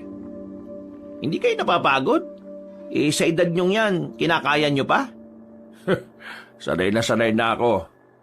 Nung araw naman kasi, pahirapan ang mga sasakyan kaya wala ka talagang ibang magagawa kundi ang maglakad na lang. Ano ba ang ginagawa ng mga manunugis? Pumatay lang talaga ng mga aswang? Lahat ng mga nilalang na makakasama sa mga tao, yon ang pinapaslang namin. Kahit hindi aswang. Minsan nga, kahit tao pa. Ho? Pumapatay rin ho kayo ng tao? Oo. Pero yung mga taong salot lang yung mga taong nagdudulot ang paghihirap sa iba. Ang salitang manunugis sa amin ay malawak. Hindi lang ito pang aswang, pang kalahatan ito. Nakakatakot pa lang samahan ninyo? Ay bakit ka naman matatakot kung alam mo namang sa sarili mo na wala ka namang ginagawang masama? Oo nga. Ang dapat lang matakot ay yung mga siraulong sandamakbak na kalokohan na yung ginagawa sa buhay. Malapit na tayo. Ipapakilala ko kayo sa lahat pati na rin sa dalawa pang kapwa ko pinuno. Hindi na nagtagal ay narating na rin nila ang maliit na baryo na kung saan halos lahat ng naroon ay puro manunugis. Kahit ang batang nakita nila sa bungad ay may sukbit ding itak sa tagiliran. Ang pagiging manunugis doon ay wala sa edad o kasarian. Ayon sa matandang si Elias, basta't kayang lumaban, maaring maging manunugis. Meron silang pinasukang bahay na higit na mas malaki kaysa sa iba. Ang bahay na yun ay sementado at mas organisado. Bumungad sa kanila ang matandang kano, ang kano na una nilang nakita. Oh, ito si yung kanuna nagtanong sa atin. Oo nga, anong ginagawa niya rito? Mr. Downey, bakit ka narito? Akala ko ba researcher ka? Tumawa ng malakas ang kano at saka umalis sa trono na kinauupuan. Lumapit ito sa kanila at isa-isa silang tinapik sa balikat. My friend, Elias, this is unexpected. Mukhang nakausap ko na sila noon Sila ang bago natin makakasama. Si Nardo, pinatay ng mga aswang ang mag-ina nila. Hindi ko alam na manunugis ka rin pala. Kung nung unang pagkikita natin sinabi na pala namin ang tungkol sa aswang, baka hindi na kami humantong sa ganito. Well, that's in the past now. Let's focus on what we can do now. By the way, I'm the second leader of our organization. I can help you in every way I can. Let's do this, my boys. Saktong-saktong dating mo, Mr. Dang. Narito na mga bago nating makakasama. Nasabi ko na sa iyo nangyari kaya alam ko nang kilala mo na sila kahit na papano. Maganda hapon. Ako tuwa kayo dito na. Ang pangalan ko, Mr. Dang. Half Chinese, half siraulo. Ako pangatlo pinuno aming samahan. Kaya ako rin makatulong sa inyo kung ano inyo gusto mangyari. Sandali lang. Ano ba to? Ikaw Pilipino ka, di ba? Oo naman, bakit? Chinese, Amerikano. Totoo ba talaga magkakasama kayo? Bakit? Hindi ba pwede? Hindi lang ako makapaniwala na isang inchik at kano ay manunugis din pala. Matagal ko na silang kilala. Nasa 2 dekada na rin. Pero itong si Mr. Downey, kahit na anong gawin niya, hindi siya natutong magsalita ng Tagalog. Parang isinumpa yata yan ng mangkukulam na niloko niya noon Ito naman si Mr. Dang, natutong magtagalog. Ang kaso nga lang, baluktot pa rin magsalita hanggang ngayon. Pilipit talaga ang dila kahit na anong gawin Pero ang mahalaga naman dito, nakakaintindi sila ng Tagalog, lalong-lalo na si Mr. Downey. Ayos kakaiba. Ngayon lang ako nakakita ng ganito. Well, it's not about our nationality. It's about killing the aswang so we can live in peace. Kami tagal na laban sa aswang. Pero habang tagal, mga aswang nakakaloon din utak. Kaya nila isip ano maganda gawin. Kaya kami, medyo ilap. Pero ngayon, kami na alam kung ano maganda gawin. Kami alam na kanila kuta. Alam lang namin kung nasaan sila. Ang kailangan na lang naming hintayin makapagparami ng bilang at maturuan silang lahat. Hindi basta-basta ang bilang nila Magiging madugo ang labanan. Kailan tayo magsisimula sa pagsasanay namin? Mamayang gabi, sisimulan na natin ang unang kabanata ng pakikibaka nyo sa mga nilalang na matagal nang dapat nasa hukay. O ano, handa na ba kayo? Handang-handa na ho ako. Mahirap ba yung practice? Hindi naman. Nakakapagod lang talaga. Nakakapagod lang pala di walang problema. Maya-maya lang ay dinala na rin sila sa kung saan nila sisimulan ang kanilang pagsasanay. Meron sila makakaharap na tig-isang kalaban. Noong mga sandaling yon, napapakamot na lamang sa ulo si Almar at Bong. Hindi nila inakala na isasabak agad sila sa suntukan. Sa nakikita kasi nilang kalaban nila, hindi malabong magulpi sila ng mga yon. Sanay naman ako makipagsuntukan kaso bata pa ako noon Hindi ko alam kung marunong pa ako sumuntok. Okay, you may now begin the fight. Ano? Fight agad? Akala ko practice lang. Hindi nagtagal, lumusob na sa kanila ang mga katapat nila. Kagaya ng inaasahan, unang minuto pa lang ay bugbog sarado na kaagad sila. Hindi nila magawang patamaan ang kanilang mga kalaban. Kalkulado kasi ang galaw ng mga yon. Mabibilis at talaga namang biyasa na sa pag-ilag. Pampira naman buhay to. Anong klaseng pagsasanay ito? Akala ko ba tuturuan niyo muna kami bago niyo kami salang sa mga ganito? Kami wala sabi ganon Kami sabi namin turuan kayo paano lalaban. Nasa na yung turo ninyo? Ibugbog na kaya kami. Just fight and stop complaining, okay? Kailangan yung matapos ang 3 minutong sparring bago natin simulan ng tunay na pagsasanay. Mang Elias, para sa batong bugbugan na ginagawa namin? Para malaman nyo kung anong lakas ang dapat nyong arukin. Alright! Face your enemy! Pagharap nila sa mga katapat nila, ay nasipa na sila ng 3 iyon. Literal na wala silang kalaban-laban. Kada suntok nila ay walang tama. Wala ring kalakas-lakas. Kaya naman matapos ang 3 minuto, puro sakit ng katawan lang ang kanilang naramdaman. Matapos yun, dinala na muna sila sa isang hot spring na malapit lang din sa baryong yun. Ipinalublob doon ng kanilang katawan. Magbabad lang kayo dyan hanggang mamayang 9:00. Makakatulong ang mainit na tubig dito para mas madaling mawala ang mga pasadin nyo at gumaling ang mga lamog ng katawan. Mang Elias, ganun ba talaga ang pagsasanay sa inyo? Kailangang mabugbog muna? Agaya na nga na sinabi ko kanina, sinusukat nyo kung ano ang lakas na kailangan nyong arukin. Bukas, maga kayong gigising. Sisimulan na ninyo ang tunay na pagsasanay. Sigurado ba talaga kayo dyan? Mga mamaya, bugbugan na naman Natatawa na lamang sa kanila ang matandang lalaki. Makalipas ang ilang oras ay natapos na rin sila doon. Agad-agad na rin silang umalis at nagbihis. Pagbalik nila sa baryo, sinalubong sila ng matandang incheck na si Mr. Dang. Buti naman kayo, ayos na. O ito, inom niyo ito. Sabay niyo tubig. Para saan naman tong inumin na to? Kapag inyo inom-inom yan, mabilis silong bugbog. Masalap din inyo tulog.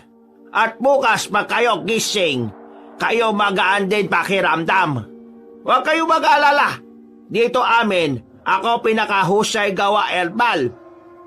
Kung ayaw nyo maniwala, pwede nyo tanong sa iba rito. Hindi. Tatanggapin na po namin to. Maraming salamat po, Mr. Dang. Ikaw ba na wala na asawa at anak? Ikaw ba yon? Opo, ako nga po. Bakit to? Huwag ikaw alala. Ako tutulong sa iyo. Meron ako bigay sa iyo maganda sandata.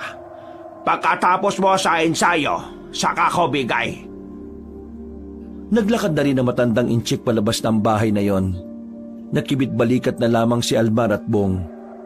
Nang makahiga na sila, naramdaman ni Nardo na tila ba nabawasan na nga ang sakit ng kanyang katawan. bigla niyang napagtanto na parabang may hiwaga nga ang tubig na kanilang nilubluban. Hindi nagtagal ay nakaidlip na rin ang lalaki.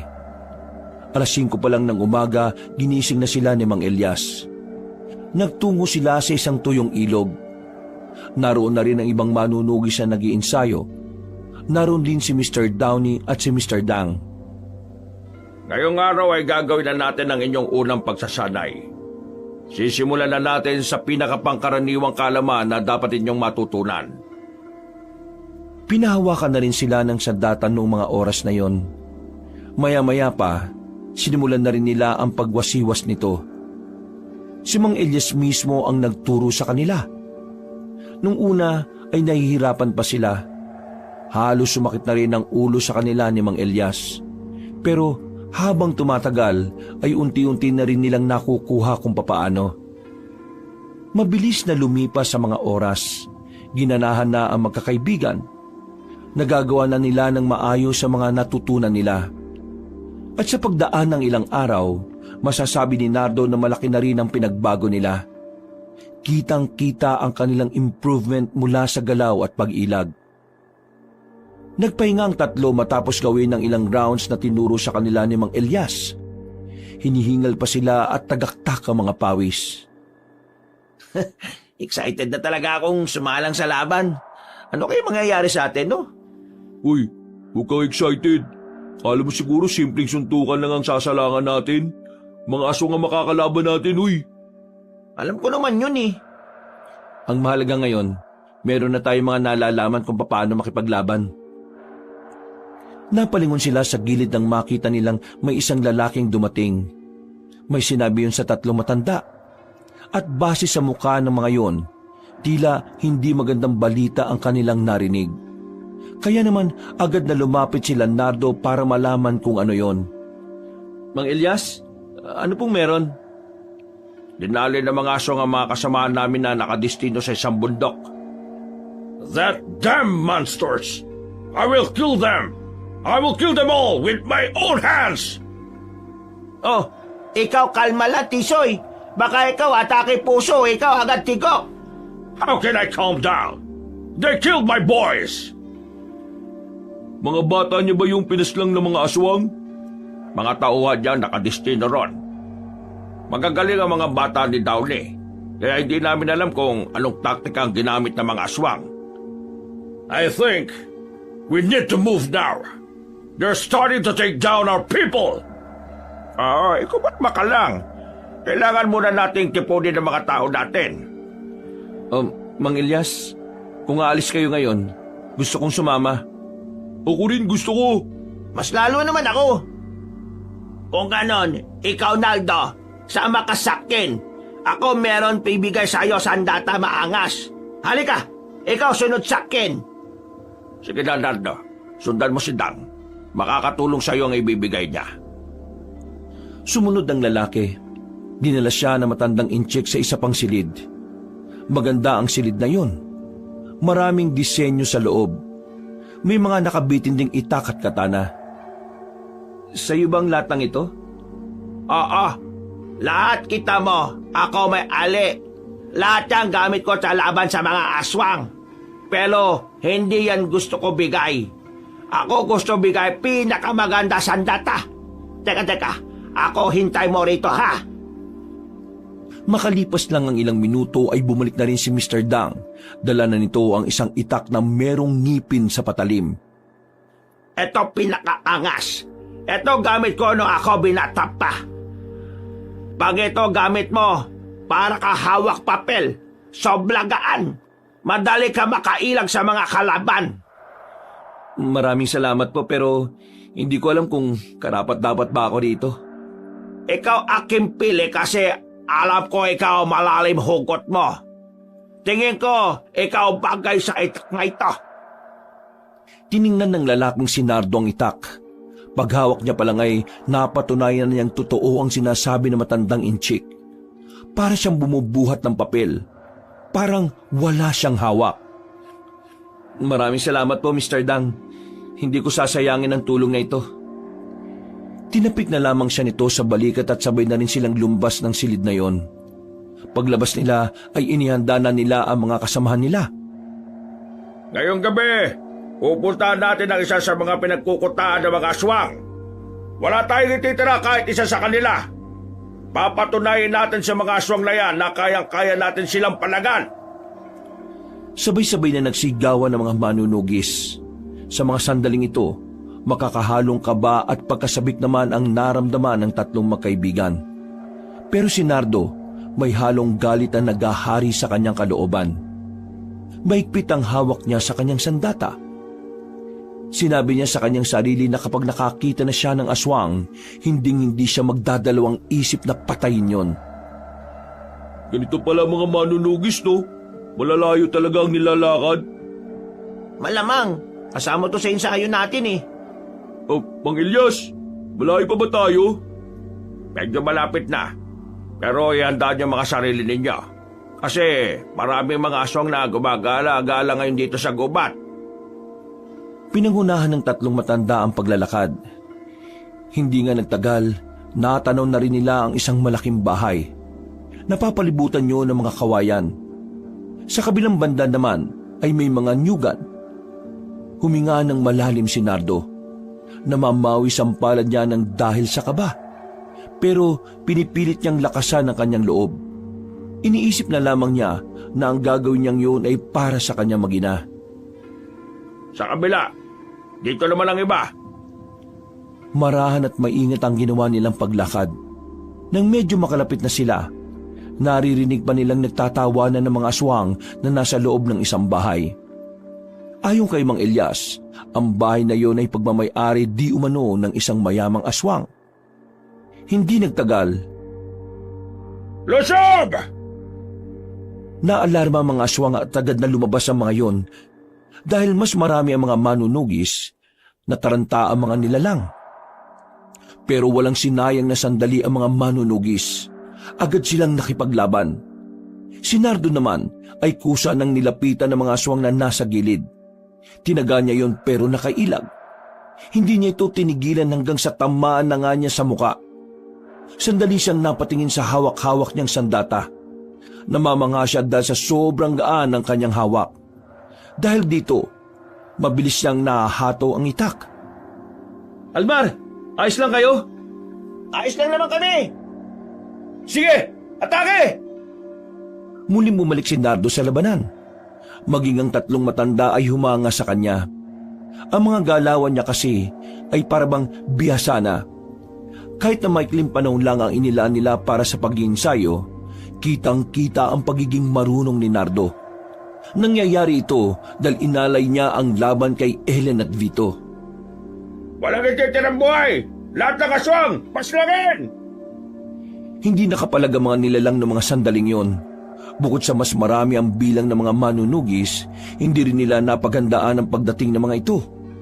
Wala pang 10 minuto, patay na ang mga aswang na nasa bahay na yon. Walang nasawi sa kanilang bilang. Basic lang pala to eh. Di mo lang ako pinagpawisan ah. Huwag muna kayo magdiwang. Maswerte lang tayo dahil binigla natin sila. Hindi malakas ang kanilang pakiramdam kaya hindi nila tayo napagandaan. Asahan nyo sa susunod nating makakaharap sila. Malaki ang tsansa na mapahamak na tayo. At paliliitin natin ang tsansa na yon sa pamamagitan ng matalinong diskarte natin. Alright, let's go to other camp of aswang. Hindi, sa ngayon ay eto na muna. May mga sugat na ang ilan sa atin. Mas madali na nila tayong maaaboy. Tama, Elias. Tayo dapat uwi muna. Kalma, kalma. Para di tayo tigok maaga. Kayong tatlo, maganda ang pinakita nyo. Lalo ka na, Nardo. Sa kanyo na po ako purihin kapag napatay ko na silang lahat. Nauna nang naglakad ang lalaking si Nardo. Napapailing na lamang ang dalawang kaibigan nito. Lalayan nyo ang kaibigan nyong yon sa oras na lumaban ulit tayo. Kung ang pundasyon ng pakikipaglaban niya ay galit at pagiganti, mahirapan siyang makuha ang tagumpay at hustisya. Lahat ng lumalaban ng sandata ay emosyon, maagang namamatay. Tandaan nyo, utak ang pinapagana sa mga ganitong sitwasyon. Tumango na lamang si Almar at si Bong. Umalis na rin sila roon at bumalik sa kanilang kampo. Matapos ang kanilang pakikipaglaban sa unang kuta ng mga aswang, noong gabing yun ay napag-isipan ni Nardo na bumalik na muna sa kanilang bahay. Bigla lamang kasi niyang naalala ang masasayang sandali na kasama niya si Ellen at Vito. Pagpasok niya ng kanilang bakuran, napangiti na lamang siya ng mapait. Naglakad siya palapit sa pintuan, tuminga ng malalim. Bumungad agad sa kanya ang larawan ng mag-ina niya na nakadikit sa pader. Tumingin din siya sa lamesa kung saan sila laging nakapwesto. Tumulo ang kanyang luha. Hindi niya mapigilan. Sariwang-sariwa pa rin kasi ang lahat. Hindi niya rin maiwasan na hindi sisihin ang kanyang sarili. Para sa kanya, kung sana'y mas maaga siyang umuwi nung gabing yon, wala sanang nangyaring masama sa kanyang mag-ina. Mahal, anak, patawarin niyo ako kasi wala ako ng mga oras na kailangan niyo ako. Patawad.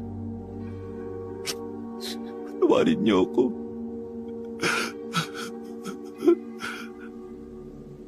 Bumuhos na naman ang kanyang luha. Namalayan na lamang niya na nasa tabi na niya ang dalawang kaibigan at pilit pinapalakas ang kanyang loob. Nang kumalma na siya, binuksan na nila ang lahat ng ilaw. Inilapag ni Almar ang bote ng alak sa lamesa. Alam kong hindi ka umiinom ng marami pero siguro naman ayos lang na uminom tayo ngayon. Hindi ito selebrasyon sa pagkakapanalo natin kanina. Kumbaga, ito ang simula ng bagong buhay natin. Pre, naniniwala kami sa'yo. Malalagpasan mo to. Kakayanin mo to, pre. Maraming salamat talaga sa inyo, mga tol. Kung wala siguro kayo, baka wala na rin ako. Basta pre, habang magkakasama tayong tatlo, walang iwanan. Nag-inuman nga ang tatlo ng mga sandaling yon. Sapat na sa kanila ang pulutan na isaw ng manok na nabili pa sa kanto. Kahit na papano, muling nagkaroon ng buhay ang bahay na yon. Napuno na naman ng tawanan at sandaling nakalimot si Nardo sa lahat ng sakit na kanyang nararamdaman. Dakong 12:00 ng gabi, nakatulog na ang tatlo. Si Almar nasa ilalim ng lamesa. Si Bong naman ay nasa pintuan ng banyo. Habang si Nardo nasa ilalim ng papag habang yakap-yakap ang larawan ng kanyang mag-ina. Kinabukasan, Uy, Gagi! Ano ginagawa ko sa banyo? naunang nagising si Nardo at Almar nung umagang yon. Nasa lamesa na sila habang kumakain. Doon ka natulog eh. Inigising nga kita kanina, naninipa ka pa. Di hinayaan na lang kita. Halika na, maupo ka na dyan at sabay mo na kami kumain dito. Pabira! Ang pangi ko tuloy! Ay, siya nga pala. Kayong dalawa, alam ba ng pamilya niyo ang ginagawa niyo? O yung tungkol sa mga aswang? Hindi ko masabi sa kanila eh. Baka mamaya pigilan pa nila ako. Di ko rin sinabi. Mas magandang wala na silang alam para hindi sila mapahamak. Natanong ko lang kasi nga sa mga susunod nating laban, tingin ko mas magiging madugo na yon. Kaya bago sana tayo umalis mamayang gabi, puntahan nyo na sila. Kung kakayanin nyong makapagpaalam, gawin nyo na. Hindi natin alam kung anong mangyayari sa laban na sasalangan natin. Pagkatapos nilang kumain na agad din namang umalis ang dalawa. Dakong hapon na nang makabalik ito sa bahay ni Nardo. Mangyak-ngyak pa si Almar nang datnan siya nito. Tinapik-tapik na lang ni Bong ang lalaki. Di niya nagawang magpaalam. Naawa siya sa mama niya eh. Ayaw niya mag-alala. Sorry pre, hindi ko kaya eh. Siguro kung mamamatay ako, mas maigi nang hindi nila malaman. Walang mamamatay sa atin. Lahat tayo makakabalik ng ligtas. Kinuha na nila ang kanilang mga sandata. Paalis na sana sila na makaramdam ng pagsakit ng tiyan si Bong. Kaya naman nanatili na muna sila roon ng halos 1 oras. Tinapos na muna nila ang pananakit ng sikmuran ni Bong. Pero maya-maya lang din ay agad na rin silang umalis. Madilim-dilim na ang paligid ng simulan na nilang maglakad.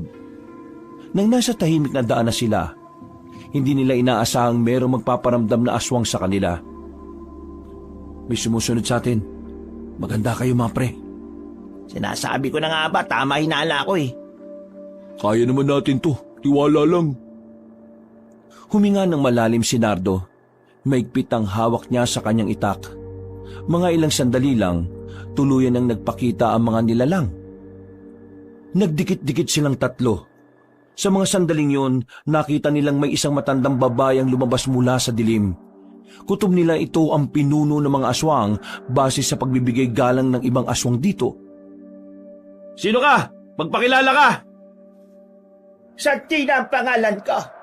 At ako ang pinuno ng mga aswang. Mabuti naman at nagpakita ka kagad. Para na rin hindi na kami mahirapan pang hanapin ka. Pinaslang mo ang apo ko. Apo mo yung nasa itlog na yon? Oo. Siya ang kaisa-isang apo ko na nabuo dahil sa pinaghalo-halong dugo ng mga sinaunang aswang. Pero ngayon, wala na siya dahil pinaslang mo siya. Hindi ko kasalanan ang ginawa ko. Pinrotektahan ko lang ang sarili ko at ang dalawang kaibigan ko. Kasalanan mo yun. Kung hindi mo nilagay sa kuwebang apo mo, wala sana makakakita sa kanya. Hindi sana siya madadala malapit sa trabaho namin. Kahit anong sabihin mo, ikaw pa rin ang pumaslang sa kanya. Inalisan mo ng karapatang mabuhay ang isang sanggol. Wala kang hindi siya sanggol. Isa siyang halimaw na may kakayang makapanakit ng tao. Kahit ano pang sabihin mo, hindi ko pagsisisihan ang ginawa ko. At kahit mabuhay pa siya, papatayin ko ulit siya. At bakit? Hindi pa ba kayo nakontento sa ginawa niyo sa mag-ina ko? Pinaslang niyo silang dalawa. Oo, hindi pa ako kontento. Dahil hanggat nabubuhay ka pa, hindi ko mararamdaman ang hustisya. Sira naman pala talaga ulo ng matandang to eh. Kayong unang nagdulot ng kapamakan sa tao tapos kayo galit? Nakaganti na nga kayo eh. Kung inaakala niyo matatakot kami kasi marami kayo, diyan kayo nagkakamali. Mga pre, iandaan niyo mga sarili niyo. Alerto! Hindi ko nahahayaang makawala pa kayo. Ngayong gabi, ito ang gabi ng inyong kamatayan! Akmang lulusob na ang mga aswang, pero bigla na lamang silang pinagtititira ng mga palaso. Nanggagaling ang palaso na yon sa dilim. Kaya noong mga sandaling yon, napilitang magtago ang matandang si Santina. Agad naman nakipaglaban ng tatlo sa mga aswang. Sila Mang Elias! Nabuhayan sila ng dugo ng malamang rumesbak pala sa kanila ang tatlong matanda. Agad silang nakipagsagupaan. Nagtakbuhan ng mga aswang. Sinundan nila ang mga yon hanggang sa makarating na nga sila sa loob ng kagubatan. Sandaling nanahimik ang paligid. Nawala ang mga angel. Pero nararamdaman pa rin nila ang presensya ng mga aswang. Nariyan pa sila. Kumukuha lang ng tamang pagkakataon para traidor na umatake. Show yourselves, monsters! And I'll show you who am I! Walang tumugon sa kanila sa mga oras na yon. Kaya naman napilitan na silang kumalat. Inisa-isa nila ang mga puno, pero wala na silang nakita. Hindi kayo ng tamang oras para sa mga aswang para palagan nila tayo. Nakto! Baka sila gusto pataya kapag buwan bilog-bilog. What a coward! I thought this will be a bloody night. Wala na tayo mapapala rita. Kayo tatlo, sumabay na kayo sa amin. Sa susunod, iwasan yung umalis ng gabi, lalong-lalo ka na, Nardo. Ikaw ang pinakamainit sa mata nila dahil meron kang atraso sa kanila. Tumango na lamang ang lalaking si Nardo. Maya-maya pa ay sabay-sabay na rin silang naglakad. Hindi na nasundan ng gulo. Nakarating sila ng payapa sa kanilang kampo. Diretso sa isang kubo ang magkakaibigan. Sa puntong ito, saka na lamang sila nakahinga na maluwag. Buti na lang talaga dumating sila kanina, no? Kung hindi, baka nilapa na tayo ng mga aswang na yun. Ang galing nila. Natunugan kagad nilang nasa panganib tayo. Sinabi ko kasi na kapag nalate tayo ng uwi, baka nasa alanganin tayo. Eh di ikaw pala magaling. Henyo ka talaga, pre. Henyo kayo dyan. Ginawa ko lang sa tingin kong tama. Hindi naman tayo mga veterano kaya kailangan talaga natin ng tulong nila. Isang malalim na paghinga na lamang ang nagawa ng magkakaibigan. Maya-maya pa, lumabas ng muna si Nardo. Hinanap nila ang matandang si Elias. Nakita niya yon sa bakuran na kalmadong umiinom ng kape. Agad niya naman itong nilapitan. Akala ko'y nagpapahinga na kayo. May sasabihin ka ba, Nardo? Gusto ko lang pong magpasalamat sa pag-respondi nyo kanina. Kung hindi dahil sa inyo, baka dinubog na nila kaming lahat. Hindi ko rin talaga inaasahan na makakatagpo namin yung matandang aswang na yon. Wala yon. Tungkulin naman natin ang iligtas ang buhay ng isa't isa. Pero, Nardo, ikaw ang pinakapunterya nila. Wala na sa amin ang atensyon nila. Apo ng reyna at pinuno ng mga aswang ang napatay mo. Kaya lahat ng aswang galit na galit sa'yo. Hindi ka nila patatawarin. May ugali ang mga aswang hanggat hindi sila nakakaganti. Hindi sila titigil. Hindi siguro sila nakontento sa ginawa nila sa mag-ina mo, kaya ikaw ngayon ang isusunod nila. Matanong ko lang, Mang Elias, gaano ba kabangis yung matandang babae na yon? Noong una namin siyang nakatapat, hindi pa siya ganon kabangis. Pero ayon sa pag-aaral namin ngayon, malaki na ang ipinagbago niya. Pero bakit hindi naman sila pumalag kanina? Dahil wala naman sa plano nila ang kalabanin kami. Lalaban lang sila kapag bilog na ang buwan. Ang gabi kung kailan sila malakas. Kailan ang bilog na buwan? Hindi naman totoo ang mga nasa kalendaryo kaya hindi ko masasabi kung kailan. Kaya nga dapat, anumang oras ay handa tayo. Nakakapanibago? Naninibago ka kasi sobrang layo ng buhay mo noon kumpara sa buhay mo ngayon. Parang noon kasi, ang saya-saya lang ng pamilya ko. Wala kaming ibang iniisip kundi ang kasiyahan lang namin. Ang mga pangarap namin. Pero sa isang iglap, nawala ang lahat. Kung hindi lang sana ako sumunod sa kanila nung hapon na yun, hindi ko sana mapapatay yung aswang na yun eh. Nagsisisi ka ba na nailigtas mo yung mga kaibigan mo dahil kapalit nun nawala ang mag-ina mo? Nagsisisi? Hindi. Hindi ako nagsisisi. Siguro nagsisisi lang ako na pinatay ko yung aswang na kung pwede ko naman hayaan na lang o kaya tumakbo na lang kami. Kasalanan ko lahat. Napalingon silang dalawa sa likuran nang marinig nila ang tinig ng binatang si Bong. Kasalanan ko. Ako kasi yung nangulit kay Almar na puntahan yung malaking itlog na yun eh. Kung di ko naman pinakialaman yung itlog na yun, hindi naman siya mapipisa. At kung gano'n ang nangyari, hindi ka sana sumunod sa amin. Hindi mo sana napatay yung aswang na yun at hindi sana nawala si Ellen at si Vito. Wala kang kasalanan. Walang may gusto sa nangyari. Kung ako rin ang nasa kalagayan mo, ilalayo ko rin yung itlog na yun sa trabaho natin kung alam kong baka magdulot ng panganib yun. Hindi kita sinisisi, Bong. Walang may kasalanan. Huwag na tayo maglokohan, pre. Alam kong yun naman ang nararamdaman. Ganun ba ang tingin mo sa akin? May narinig ka ba sa akin nung nangyari na ang lahat ng yon? Di ba wala naman? Kasi wala naman dapat sisihin. Kung sino man ang sisisihin natin dito, walang iba kundi ang mga aswang na yon. Pero kahit na kailan, hindi ko inisip na kasalanan mo ang nangyari. Kasi kung ganun lang akong tao, baka hindi na kita kinausap kahit na kailan. Bong, walang mali sa ginawa mo. Alam namin na kaya mo inilayo ang itlog na yon ay dahil nag-alala ka para sa kaligtasan ng mga katrabaho mo. Kaya ikaw, huwag mo nang sisihin ang sarili mo. Makaka-apekto yan kapag ikaw ay nasa gitna na ng labanan. Nilapitan ni Nardo ang kanyang kaibigan at saka inakbayan. Ano ka ba? Tigilan mo nga yung mga sinasabi mo. Tingin mo matutuwa si Vito kapag yung ninong niya naalaman niyang ganyan? Hindi ko talaga kasalanan. Kulit mo naman, hindi nga. Parang batang umiyak ang lalaking si Bong. Natawa na lamang si Mang Elias at si Nardo nung mga sandaling yon. Kalaunan naman ay nahimasmasan na rin si Bong. Bumalik na rin sila sa kanilang silid. Inabutan nila si Almar na humihilik-hilik pa. Tinabihan na lamang nila ito at saka natulog na rin. Kinabukasan, Bong, Almar, uy, gising na. Mag-aalmusal na ang lahat kayo humihilig pa rin. Pambihira, magkaya ka pa talaga kayong dalawa Anong oras na ba?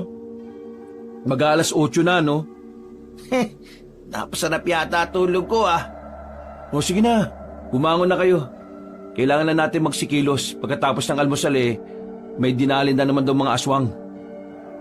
Ha? Dinali? Sino na naman? Yung mga tao naman ni Mr. Dang. Pero buti na lang walang namatay. Sugatan lang daw. Tingin ko, kailangan na talaga nilang pauwin dito yung mga tao nila. Mauubos lang yung mga yun Tingnan natin kung anong magagawa nila.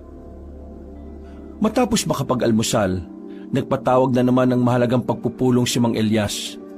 Sa puntong yon, itinakda na ang kanilang paglusob sa hinihinala nilang kuta ng mga aswang, na kung saan doon din nagtatago ang reyna at pinuno ng mga aswang na si Aling Santina. Bukas, pupunta na natin ang lungga ng mga aswang. Hindi natin alam kung ano ang mangyayari sa atin.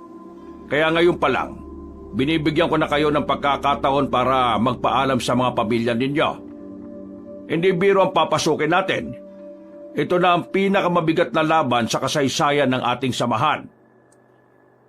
We can do it, my boys! Just trust yourself! Your comrade and your masters! Kahit ano mangyari, ako buo loob at tapang at tao, hindi asusuko. Higit sa katapangan, nais kong isapuso ninyo rin ang pagiging manunugis. Mamatay man tayo o mabuhay, manalo man tayo o matalo, huwag kayong manghihinayang sa buhay na inyong isinugal. Dahil ang ginagawa natin ito ay para sa kapalan na mas nakararaming tao.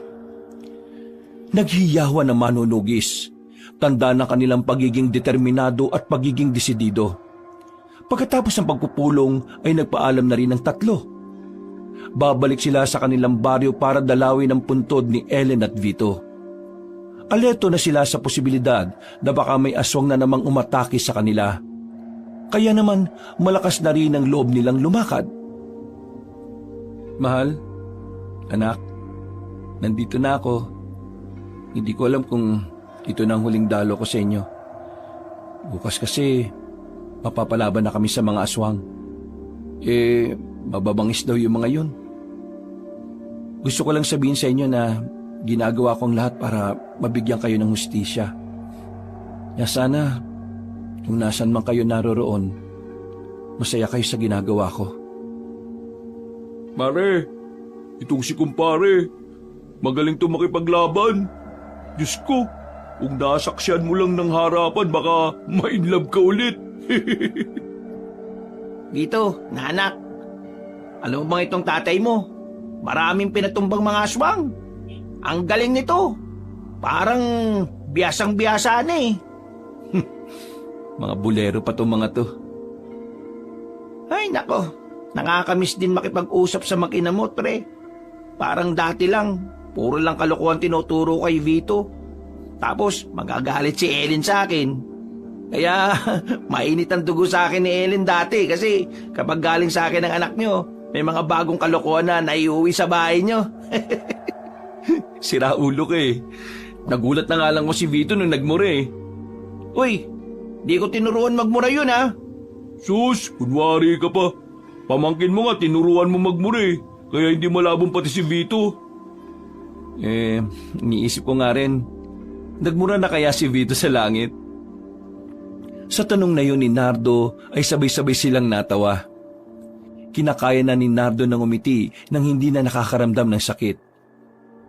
Tanggap na kasi niya na wala ng kanya mag-ina. Alam na niyang wala na mangyayari kung maglulugmok siya. Sira ulo ka talaga.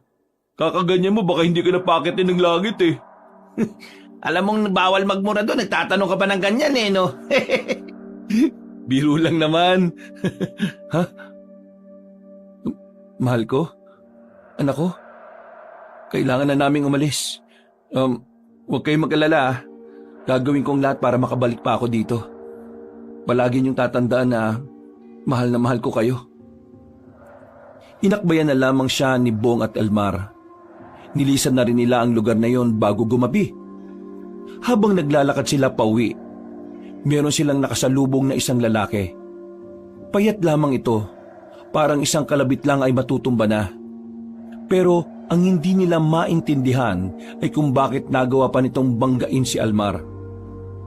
Uy, pasensya na ha. Hindi ko kasi kayo natingin sa dinaraanan nyo eh. Tumingin na masama ang lalaki. Lumapit ito sa kanila matapos bumangon. Tapos bigla na lamang nitong tinapik si Bong at Nardo sa balikat. Wala naman itong sinabi, pero agad na rin itong naglakad ng mabilis. Problema ng siyang yun. Parang timang ang putik. Hindi na lamang nila yung pinansin. Pinagpatuloy na lamang nila ang kanilang paglalakad. Nang makarating na sila sa baryo ng mga manunugis, bigla na lamang nakaramdam ng panlalamig si Almar. Ayon sa lalaki, para itong pinasok sa drum na may yelo. Ginaw na ginaw ito, kahit na mainit ang panahon ng mga sandaling yon. Dahil dito, napilitan na si Nardo at Bong na ipaalam kina Mang Elias ang nangyari. Agad naman pumunta ang tatlong matanda. Wala ba kayong kinausap kanina o nakaalitan man lang?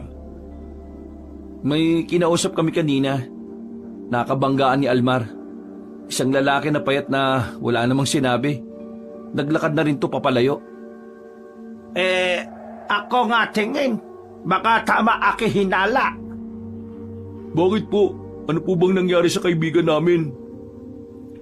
Sandaling may sinuri ang matandang incheck sa liig ni Almar.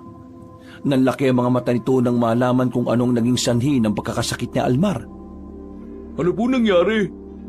Hindi na tumutugon si Almar oh. Nakto, aswang bumangga sa kanya. Nadali siya lang sagi-sagi modus. Anong sagi-sagi modus? Ito yung gawain ng mga aswang na kapag dumikit ka sa kanila, makakasakit ka na ng malala. Hindi normal na sakit. Mas malala pa sa trangkaso. Ano pong gagawin natin ngayon? Akin bahala. Akin eksperto sa ganito. Akin gawa paraan. Buhat nyo na kaibigan nyo. Dali nyo sa sakin bahay. Malakas na binuksan nila ang pinto. At pagbagsak ni Almar sa lamesa, Lahat utos ko, sundin mabilis ha. kung ano-anong bagay ang pinakuha ni Mr. Dang sa kanila. Kahit na natatanga na sila sa sinasabi nito, ginagawa pa rin nila ang mga utos sa kanila. Nang maihanda na ang lahat, pinalabas na muna sila. Sinamahan sila ni Mang Elias at Mr. Downey sa bakuran. Mang Elias, bakit kailangan naming lumabas? Hindi ba namin pwede makita kung anong kalagayan ng kaibigan namin? May gagawin siyang ritual na kung saan hindi maaring naroon din ang mga hindi naman sangkot sa panggagamot. Don't worry, boys. Mr. Dan can handle this. Just trust me. This is not his first time doing this. Tama si Mr. Downey. Ilang beses nang ginawa ito ni Mr. Dang, kaya magtiwala tayo sa kanya. Sana naman walang mangyari masama sa kanya. Bukas pa naman na yung alis natin.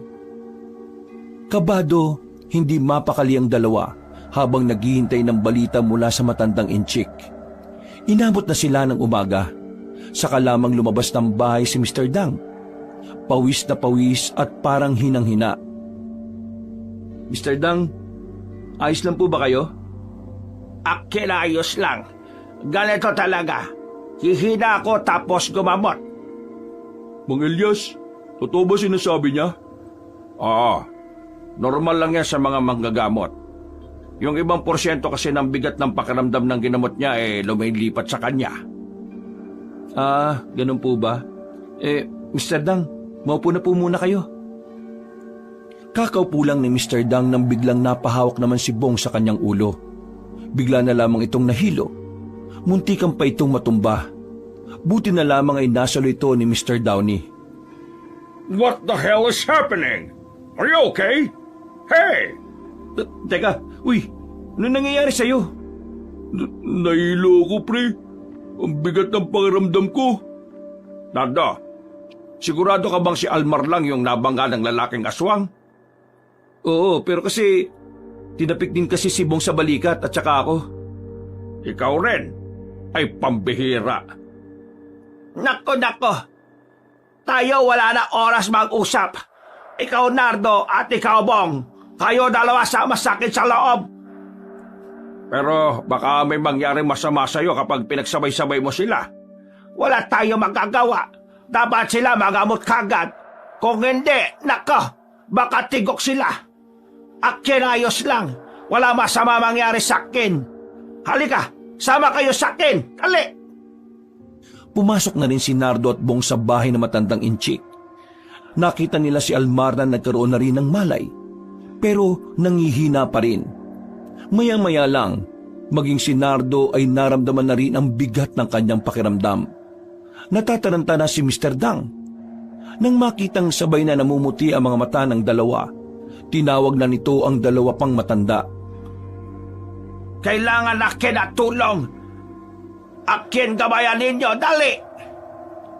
Mukhang kailangan na natin gamitin ang mga lakas natin para mawala sa kanilang itim na mahika na nagdulot ng sakit.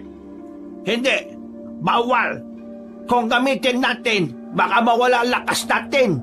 Kapag tayo lahat wala lakas, lagot tayo aswang. Baka sila lulusob dito. Mr. Dang is right. Remember, they already knew our camp. Anong gagawin natin ngayon? Akin na bahala. Akin na babasas na ang pinakamalakas na ritual. Tulong nyo na lang ako handa ng mga dapat gamit. Sinimulan na nila ang panggagamot sa dalawa pang tinamaan ng sakit na gawa ng aswang. Pero hindi na kinakaya ng Mr. Dang mag-isa. Hinang-hina na rin ito. Hindi na nito matapos ang pagbabasa ng ritual. Akin pagod na. Akin hirap na. Higa. Ako na babasa. No, leave it to me. Pero ikaw ang may pinakamahina katawan sa atin. I don't care. You are the strongest when it comes to fighting. So you need to save your energy.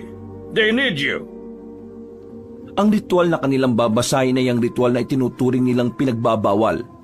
Maaari kasing buhay ang maging kapalit kung hindi kakayanin na magsasagawa. Pero ang ritual na yon ay pinaka-epektibong paraan para pagalingin ang kahit na anumang uri ng sakit.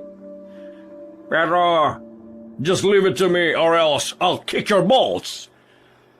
Elias, yaan mo Mr. Downey. Tama sabi niya, ikaw dapat matila malakas. Kasi pag aswang bigla dating maya gabi, yali tayo lahat. Ay nako, kainis naman na. Leave the house. Bring Almar outside. This is my time to shine. Inilalayan na ni Mang Elias ang lalaking si Almar na makatayo. Nang makalabas na sila, nakita nilang ngumiti pa si Mr. Downey nang isarado na nito ang pintuan at bintana. Maya-maya lamang, naririnig na lamang nila ang matandang kano na nagbabasa na ng Latin. Anong nangyayari sa kanila? Kagaya mo, nadali rin sila ng aswang. Mas malala kanila. Hindi rin namin alam kung bakit. Tiwala lang. Makaliligtas sila dalawa. Sana rin maging ayos lang si Mr. Downey. Halos 2 oras silang naghintay na matapos yon. Maya-maya lang nagbukas na rin ang pintuan. Pero bigla na lamang natumba matandang kano at nawalan na rin ng malay. Ay, gumising ka! I'm okay. I'm just tired. Let me rest. Nakahinga ng maluwag ang matandang si Elias nang masigurong nasa maayos lang na kalagayan si Mr. Downey. Nang pasukin naman nila ang dalawa sa loob, wala na rin ang lagnat na mga yon. Basang-basa ng pawis. Dahil sa mga nangyaring yon, naisipan ni Mang Elias na ipagpaliban ng paglusob sa mga aswang. Pero ang kinababahala naman nila ay baka sila ang dalawi ng mga nilalang na yon. Buti naman at nagkamalay na rin kayo. Kumusta naman ang pakiramdam ninyo? Magana pakiramdam ko. Parang wala na akong nararamdaman sakit. Ako rin, maayos na pakiramdam ko. Pero ano ba nangyari kay Mr. Downey? Bakit siya nakahiga doon? Napagod lang siya. Nasaan si Almar? Nasa kabilang bahay. Inaasikaso niya si Mr. Dang. Mang Elias, Paano yung paglusob natin? Hindi na muna tayo tutuloy. Siguro sila na lang ang hihintayin natin ngayon. Mukhang sinadya nila ito mangyari para matuon ang atensyon natin lahat sa pagpapagaling sa inyo. Pasensya na ho kayo Mukhang naging pabigat pa kami. Huwag mong sabihin yan.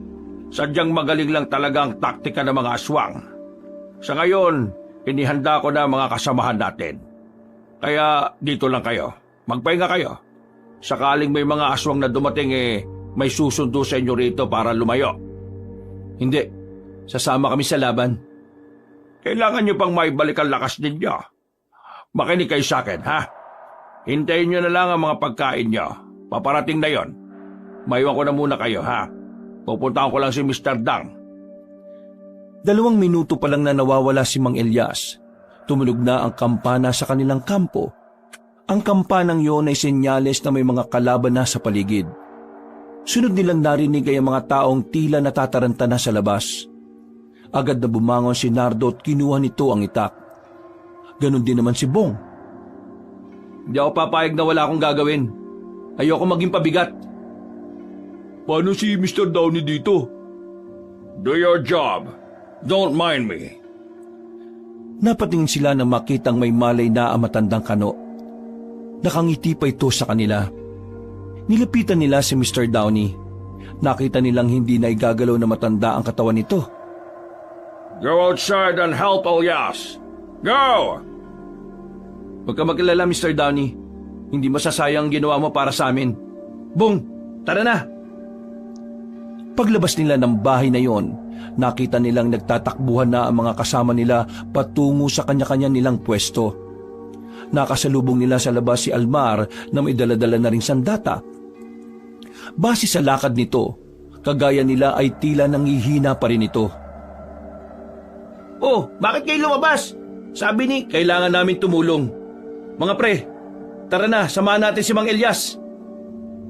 Agad nilang hinanap ang matandang lalaki. Napakamot na lamang si Mang Elias nang makita sila. Pero wala na itong magagawa. Aminado rin naman itong kailangan nila ang tatlo. Pwesto, mga kasama! Gamitin na natin lahat ng taktika na napag-aralan natin. Walang kakabahan, ha? Walang matatakot.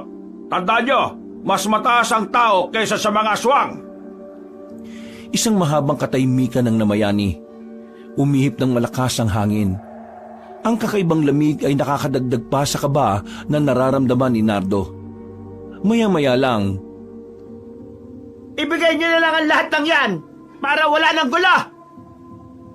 nakita nila ang reyna ng mga aswang na nakatayo sa bubungan ng bahay. Kasama nito ang ilang kapwa nito aswang na sa unang tingin pa lang ay mas mababangis. Sa puntong ito, naramdaman na lamang ni Nardo ang tindigan ng kanyang balahibo. Siya ang puntirya ng reyna ng mga aswang. Pero iniisip na lamang niya na ang gagawin niya ay para sa kanyang anak at asawa.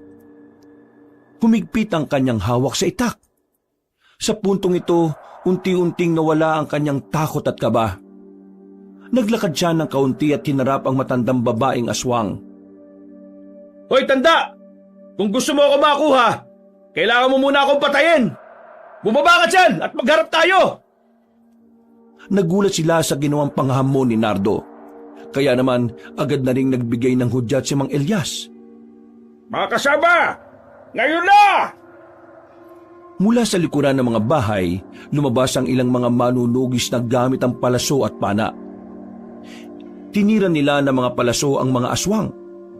At dahil sa kanilang ginawa, marami agad ang nabawa sa mga aswang.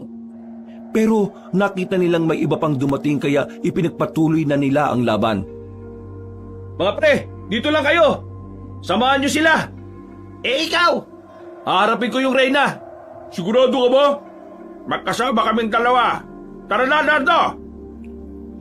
Tumakbo na ang dalawa patungo sa kakahuyan. Doon ay inabutan nila si Aling Santina, na sa mga sandaling ito ay nanggagalaiti na sa galit.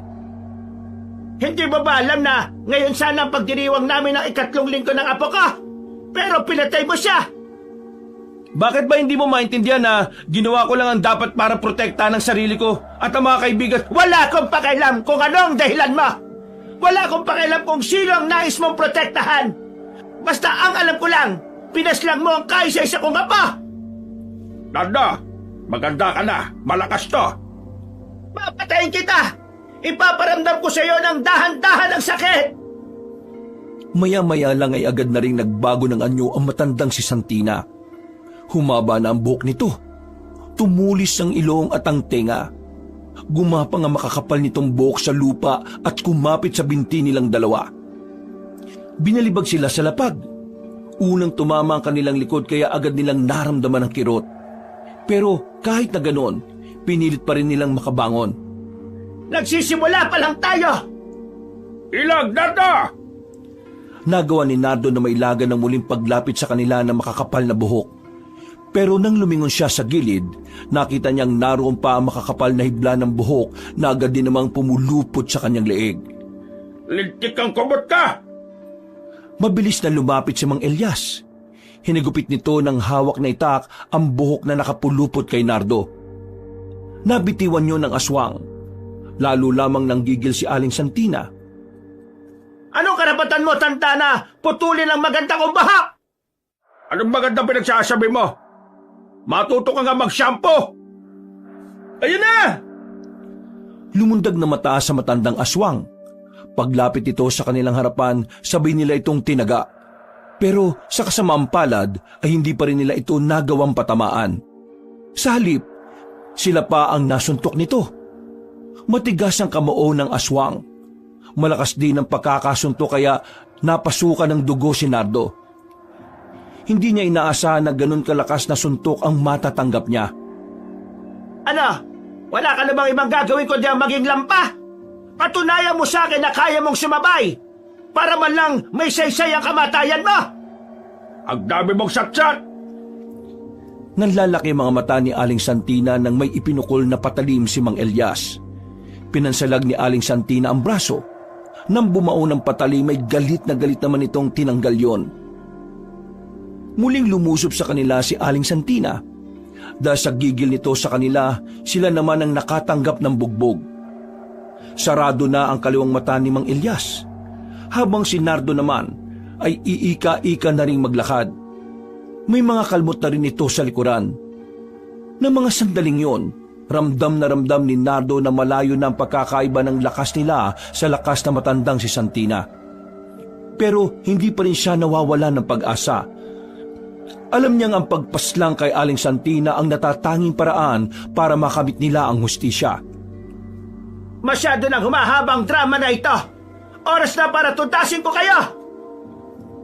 Humaba na ang mga kuko ni Aling Santina. Akmang lalapitan ni Aling Santina si Nardo nang tumakbo si Mang Elias palapit sa kanila. Pero pumulupot lang ang makakapal na buhok sa leeg ng matandang manunugis. Anong karapatan mong asakin ako ng patalikod? Anong akala mo sa akin, tanga? Oo, tanga ka! Kasi, inilapit mo pa ako sa'yo! May dinukot na bagay si Mang Elias. Agad nitong tinusok yon sa bandang balikat ng aswang na kubot. Pagbitaw sa kanya, napansin nilang parang lumaylay ang kaliwang balikat nito. Tignan natin kung magawa mo pa kaming palagan, matandang kumot! Anong ginagawa mo sa akin? Hindi ko na kailangan magpaliwanag. Dahil ngayong gabi, mamamatay ka na kasama mga alipones mo! Nardo! Ngayon na! Biglang tumayo si Nardo. Agad nitong dinukot ang punyal na nakalagay sa tagiliran nito. Pinukol niya yon patungo kay Aling Santina. Nang tamaan ng aswang sa dibdib, hindi na rin nag-atubili pa si Mang Elias na lumapit doon. Tinarak niya ang itak sa dibdib din ni Aling Santina. Napatras ang aswang. Sumusuka na rin yun ng dugo. Pero laking gulat nila nang makitang nagagawa pa ring makatayo ng diretso ang kanilang kalaban. Hinugot pa nga ni Aling Santina ang punyal at itak na parang wala lang nangyari. Buisit!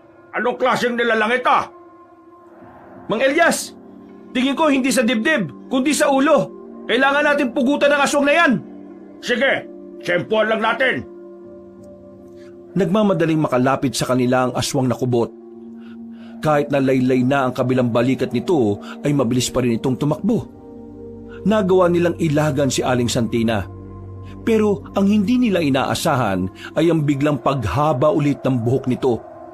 Pumulupot ang buhok kay Mang Elias, habang si Nardo naman nakailag at nagawang putulin ang buhok nito. Wisit ka talagang tao ka! Hindi na nagsayang ng oras si Nardo. Habang wala pa sa tamang posisyon si Aling Santina, agad nitong nilapitan na matanda at saka hinataw niya ng malakas ang leeg nito. Dahil sa kanyang ginawa, bumagsak sa lapag ang ulo ng kanilang kalaban. Gumagalaw-galaw pa ang katawan nito bago tuluyang bumagsak. Ha! Ang galing mo, Nardo! Pinahaga mo ko! Hindi ako nagkamali sa'yo! Ginawa ko lang ho kung alin ang tingin kong tama para sa mag-ina ko at para sa mas nakararaming buhay at sa iba pang mga biktima. Lintik yan! Ang hirap! Sa lahat ng nakalaban ko siya lang ang pinakamalala. Kaya niyo po bang lumakad? Oo naman. Tara, balikan na natin ang iba pang mga aswang. Iika-ikang naglakad ang dalawa.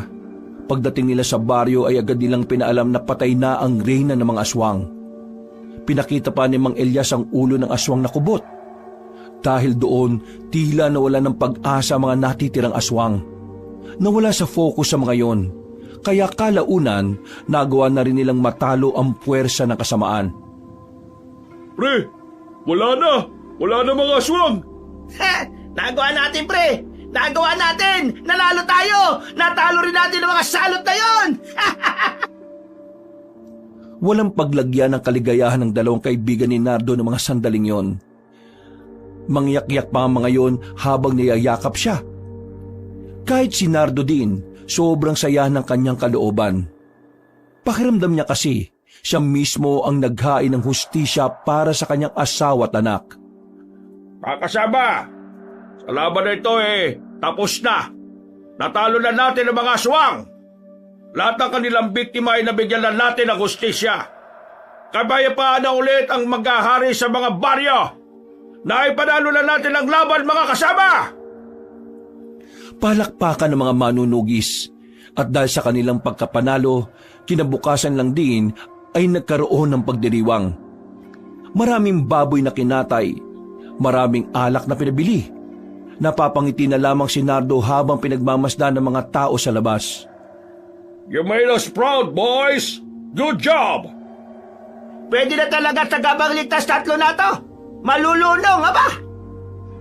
Hindi naman kami makakarap sa mga aswang kung hindi rin naman dahil sa inyo. Mang Elias, maraming salamat sa paggabay niyo sa amin. Mr. Dang, maraming salamat sa paggagamot kay Almar. At Mr. Downey, thank you so much sa paggamot mo rin sa amin ni Bong. Kung hindi namin kayo nakilala, baka hanggang ngayon umiiyak pa rin ako para sa hustisya. Pasalamatan niyo ang mga sarili ninyo. Kasi pinili niyong maging matatag at malakas para sa mga pinaglalaban ninyo. Tama na nga yan. Baka mamaya mag-iyakan pa tayo Cheers! Masayang nag-inuman ng mga manunugis ng mga sandaling yon. Pero pagdating ng hapon, agad na nagtungo ang lalaking si Nardo sa puntod ng kanya mag-ina. Dala-dala niya ang paboritong pagkain ni Vito at Elena. Umupo siya sa harapan ng puntod at saka naiiyak habang nakangiti. Mahal ko, anak ko, nandito na ulit ako. Naipanalo namin ang laban sa mga aswang. Sana masaya kayo dyan. Sana nakangiti kayo ngayon. Ako, ayos lang naman ako. Mahirap pero pipilitin kong makabangon para sa inyo. Kailangan ko magpatuloy. Mahal ko, anak ko, mahal na mahal ko kayo. At kahit na ano pa man ang mangyari sa buhay ko, mananatili kayo ang nasa puso ko. Siya nga pala, may dala-dala akong pagkain, no? Tara, kain tayo.